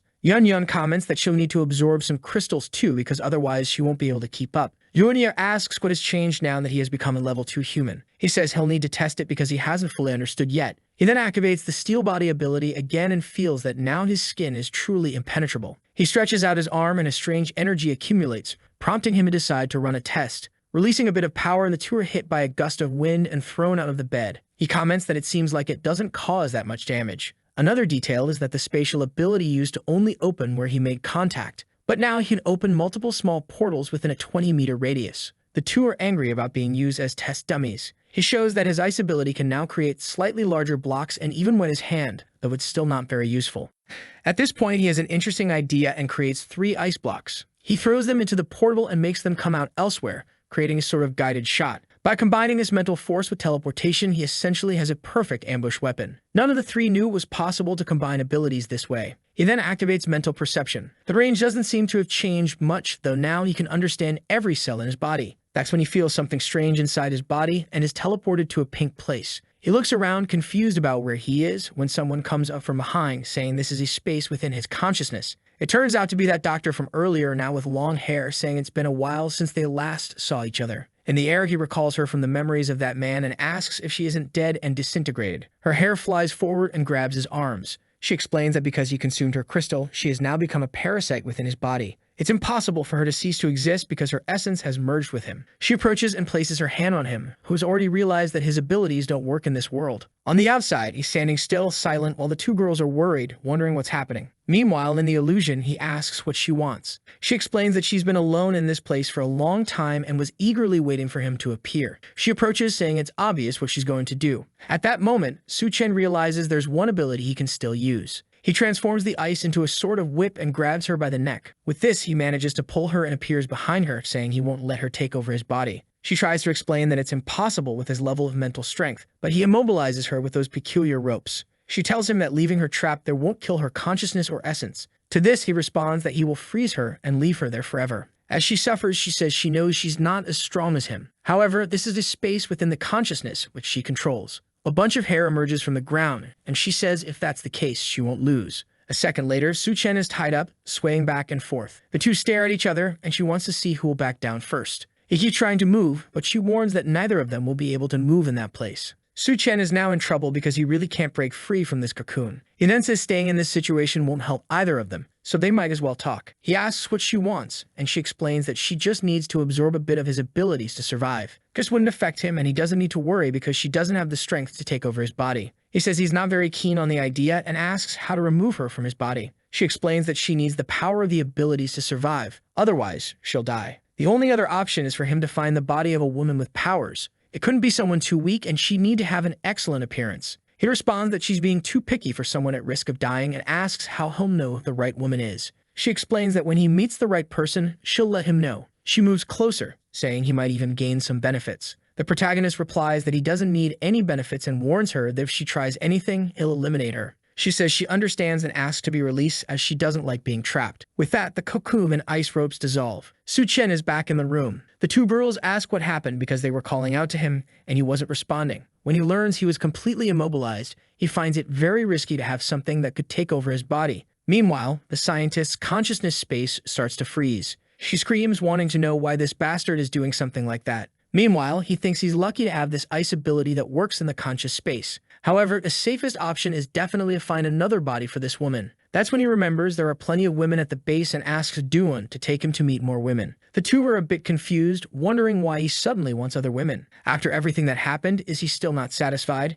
He is a bit embarrassed and says he actually wants to check on everyone's health at the base. While walking through the streets, Duanya explains that they currently have 1,300 members. Over 400 are soldiers responsible for base security and dealing with the Devourer attacks. The rest of the men, along with Yun Yun, are building the barriers and defenses. The women and children are handling mutated plants and logistics. Additionally, they have a hospital area where non-severe cases can be treated. She explains that everyone is working hard and once the walls are built, they can finally rest a little. Su-chen says it's good to know, but he's certain no one will have time to relax. In another part of the base, someone mentions that they urgently need to take over the hospital controlled by the Devourer tribe. It's a meeting among the military, and Ga Yui asks if anyone has a solid plan. A man with gray hair comments that the Devourer base has fewer than 100 members, making it ideal to send Captain Sun's team. But Captain Sun is right on the other side of the table. He says that it was Su-chen's idea to build this base, so where is he during this meeting? Ga Yui tells Sun to watch his words. Without Su-chen, the Dawnlight base wouldn't even exist. He's sitting there because of what the young man did. Go Yue has already noticed that Sun has the wrong impression of Su-chen. He recalls the moment he asked the young man why he wanted Gao Yue to take charge of the base. The protagonist responded that he had no interest in being a leader and trusted Gao Yue to handle it. However, he warned never to forget that the apocalyptic world is full of disasters. Even with the base's protection, if people aren't vigilant and aware of their surroundings, it would eventually be destroyed. Gao Yue replied that he understood, imagining Su-chen was more interested in getting stronger. Back at the meeting, he says he's certain Su-chen would help without hesitation if they faced any problems. Sun responds that the Devourer tribe at the hospital is quite strong and he can't be held responsible for the losses that will occur. The captain says it's fine and proposes sending Xiaofeng along with Su-chen to ensure success. Sun agrees, saying that since the captain insists, he'll accept the mission and begins preparing. Outside, one of Sun's lackeys asks why they're attacking the hospital when they were planning to steal a base. Sun says he's very concerned about Xiaofeng and Su-chen's abilities, which are hard to deal with. However, if they go on this mission and he can quietly get rid of the two, taking over the base will be much easier. Back at the meeting, someone tells the captain that Sun accepted the mission, as Su-chen predicted. The captain acknowledges this but hopes Sun won't follow the path Su-chen warned about. He then asks if a team was sent to explore that part of the city.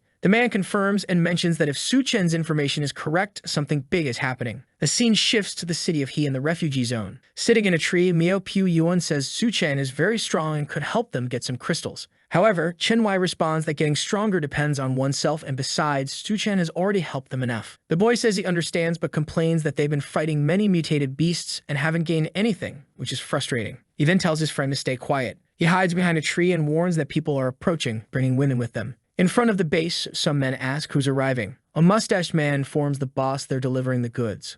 Among them is Ji, whom Su-chen has encountered 3 times before. The man says they're all high quality. The boss instructs them to proceed as he'll take them to the Lord. He pats his friend's belly, saying they'll make a fortune once again. In another room, someone expresses dissatisfaction with the current batch of goods. The Devourer chief of the location declares that the woman who can give him a child will be spared. One of them tries to say something but is grabbed by the neck, and he tells her she's just a tool. While the girl cries, another man approaches and reports that Su-chen's group is coming to attack the hospital. The chief orders his entire group sent out because he wants this Su-chen dead. One of them explains that the people are starving and too weak to fight. The only way to win would be to turn everyone into devourers, but the process takes time. At this, Ji, sitting in the back, offers to help. The chief turns and asks what her plan is. In the next scene, 2 of his men are buried up to their necks. They ask the chief what's happening and why he's doing this when they've always been loyal. He approaches with a hammer and explains that Ji said she could help him build an army of devourers. The problem is she needs their heads as ingredients for a potion. They call it a lie, clearly a revenge act for capturing her. The chief says he doesn't care, he's more curious to see what she'll do. He strikes their heads, sending them flying. We then see a red pool where devourers are throwing all the survivors. Someone pours a green liquid, claiming that this second-generation serum accelerates the devourer process. It's Ji, now fully adapted to her new surroundings, even wearing a robe and wielding a staff. One of the humans is grabbed by the neck, begging to be released, while another is thrown into the cauldron. Ji tells them to feel honored. Only a few are selected and qualified to enter the blood pool. Only the strongest heroes can serve the city's lord. As she watches the man drown, she thinks everything terrible that happened to her is Su Chen's fault. Because he destroyed the evolution base, she was captured, enslaved, and suffered immensely. And that's why she'll do everything to make him pay the price. One of the men climbs out of the pool, now fully transformed and looking strange. From behind the wall, Chen Wei observes and realizes they are trying to turn everyone in the city into devourers. Miao Piu Yuan comments that at this rate, over 2,000 people will be used. They climb down knowing they need to pass this information on before their base is annihilated. However, someone appears and remarks that it's a shame. Several devourers are already behind them,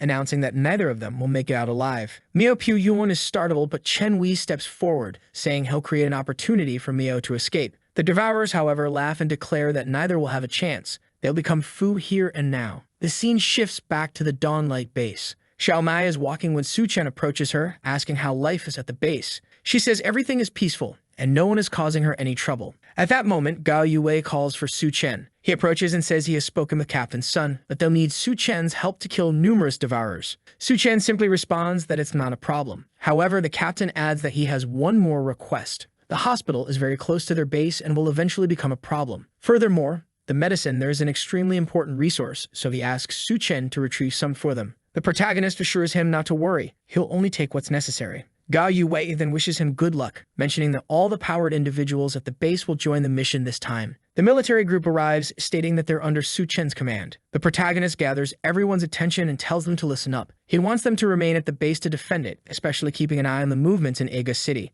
The group looks surprised, perhaps too much so, that he doesn't want their help. But Su Chen knows something very dangerous is about to happen. Back with Chen Wei, the two are surrounded by several devourers. Miao Piu Yuan says they won't make it out alive at this rate. Chen Wei reminds him of all the missions they've been through. Miao Piu Yuan recalls many, considering he's one of the people who has done the most missions. But the devourers taunt them, telling them to stop scheming because both will die here today. Chen Wei charges forward to punch one, yelling for them to disappear. But he's holding something in his hand and throws it into the devourer's eyes. While two of them cover their faces, they try to escape to the side. However, as the boy turns to say something, a spear pierces through his ribs. Chen Wei screams his name, but the leader lifts him up by the spear. He remarks that it's great his meal has arrived at his doorstep, but since he's too scrawny, he'll leave him for his friends. With that, the poor boy is thrown to the devourers, an entire army. The poor kid definitely won't make it out alive. Chen Wei runs to help but is also struck in the back. It seems Miao Piu Yuan has already been torn in half. Fallen to the ground, Chen Wei can only watch as his friend is devoured. He gathers his strength and runs to the riverbank, trying to throw himself into the water. The devourers notice and throw some spears, but he narrowly manages to hit the edge and falls into the water. The monsters, frustrated, curse the boy for escaping when they're starving.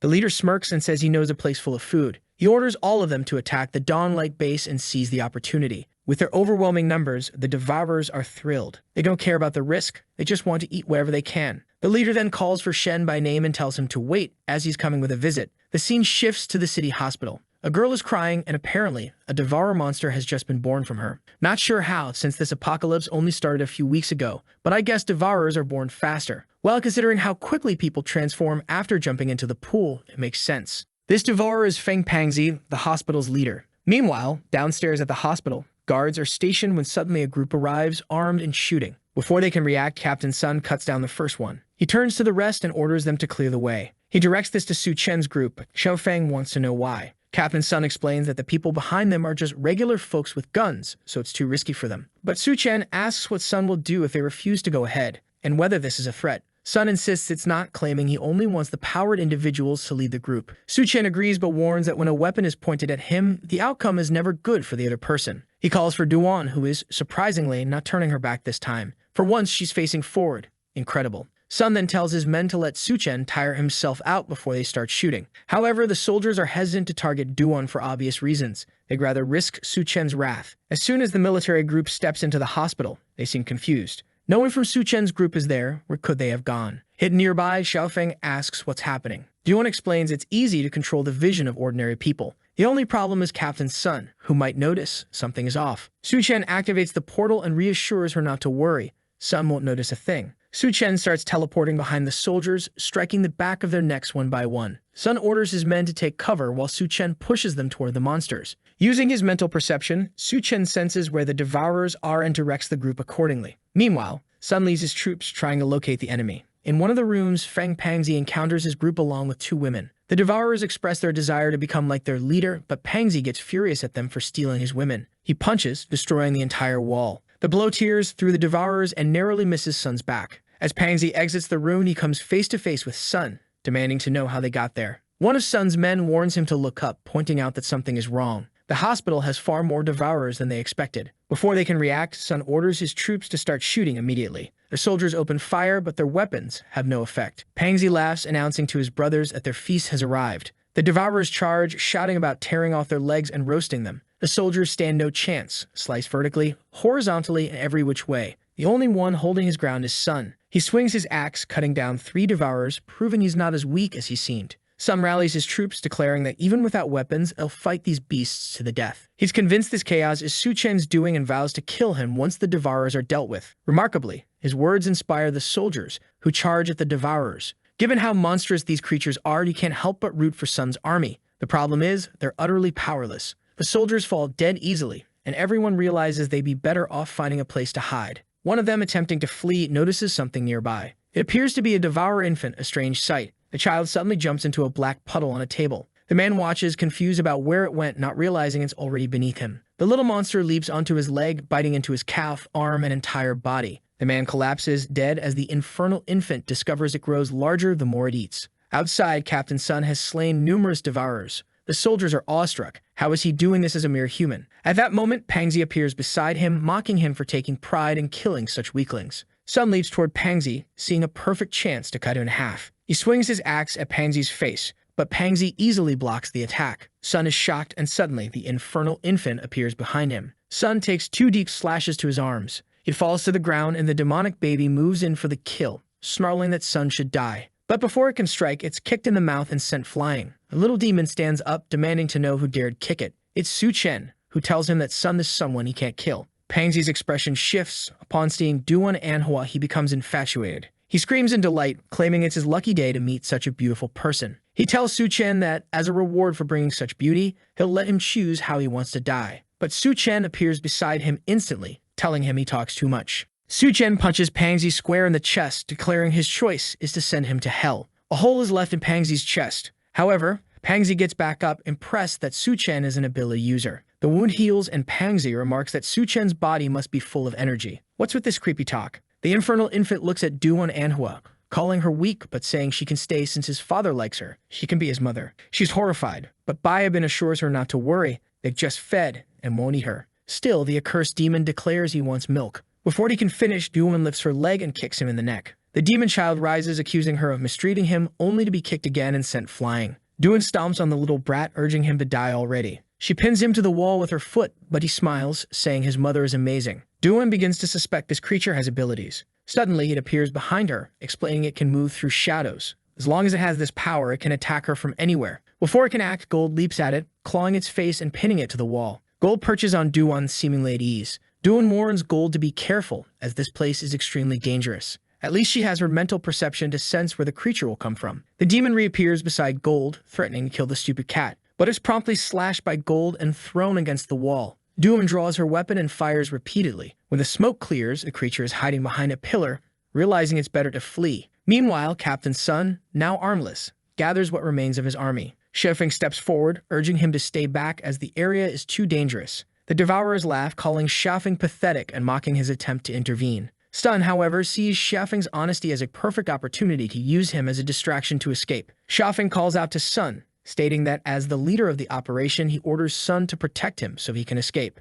Sun agrees but insists Shafeng must do him a favor first. When Sun asks why, Shafeng grabs him by the neck. Shafeng explains that now that Sun has lost his arms, his energy is useless, so Shafeng will put it to good use. Completely drained, Sun demands to know why a teammate would betray him. Shafeng simply replies that they were warned. Anyone who points a weapon at them is an enemy. Since Sun is an enemy, everyone here will die. Without hesitation, Shafeng starts absorbing the energy of the entire army, showing no mercy. Meanwhile, back at Dawn Lake Base, thanks to Su Chen's warning, they were prepared for the Devourer's attack. Yun Yun stands atop the wall when Bai Kang approaches, asking why she's still there. Yun Yun replies that building the defenses Su Chen requested took a lot of effort, and she won't let the Devourers destroy it. Out of nowhere, Bai Kang asks Yun Yun something specific. She mentions knowing that Yun Yun and Duanya are close to Su Chen and asks if Yun Yun doesn't find that strange. Yun Yun admits it's odd, but since it's the apocalypse, she doesn't care about old world rules. She silently acknowledges that she's glad for Duanya's help because she couldn't manage alone. Yun Yun then teases Bai Kang, noting how shy she seems and asking if she feels something for Su Chen. Bai Kang denies it, calling the idea ridiculous. Yun Yun says it's normal to be attracted to someone like Su Chen in the apocalypse, since he's strong and good-looking. Bai Kang, a bit flustered,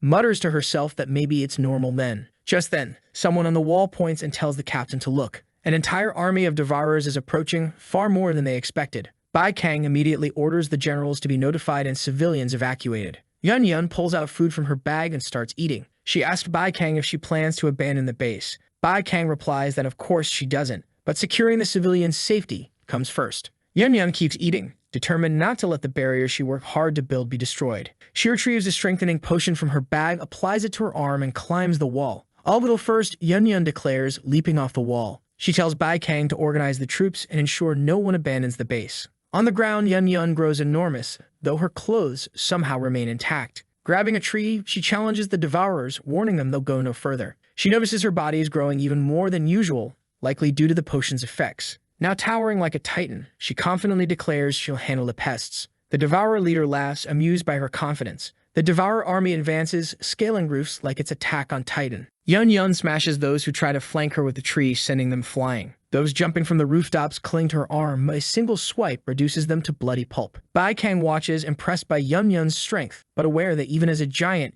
Yun Yun can't last forever. At this rate, the base will fall unless something changes. Yun Yun keeps swinging her tree, scattering the Devourers and intimidating them. Down below, the Devourers hesitate, visibly afraid. Dia appears, questioning their lack of willingness to fight. Suddenly, the Devourers, unable to resist a woman's presence, lunge at her. Dia smacks their heads, taunting them for their newfound courage and claiming they now have the energy to face Yun Yun. She plants seeds in their heads, causing confusion. Dia reveals that during her imprisonment in Hexiang, she discovered her blood enhances plants' strength. She can even grow a sprout within someone, though it costs their life. From the Devourer's heads sprout grotesque flesh plants. The creatures mutate, with eyes emerging in the middle of their faces. Yun Yun turns to see three massive monstrosities before her. The leader grins, claiming this is the perfect opportunity. While the monsters distract Yun Yun, the rest of the Devourers are to invade the base and destroy everything. Two of the creatures climb the wall, shouting their intent to kill everyone. But they're greeted with a shot straight to the head. One stares in confusion at the array of tanks before them. They can't fathom how this isolated base has such a massive military arsenal. Yun Yun cheers as reinforcements finally arrive. Suddenly, one plant monster shoots a tentacle, grabbing Yun Yun's arm. Another lunges to bite her, forcing her to block with her other arm. She's immobilized as a third approaches from behind. Just as all hope seems lost, a drone flies in and explodes mid-air, blasting the monster away. Bai Kang, perched on a roof with equipment Su Chen brought from the base, controls the drone. Meanwhile, at the hospital, Su Chen battles Pangzi. Despite Su Chen's attacks, Pangzi regenerates, laughing maniacally. Pangzi mocks Su Chen's strength, claiming it's decent but nowhere near his level. As Pangzi moves in to punch, Su Chen's inner consciousness drifts. Inside, the girl asks, where's the like on this video that helps Mamoru make more juicy content for his viewers? Activate the cheeky little bell, and I'm out.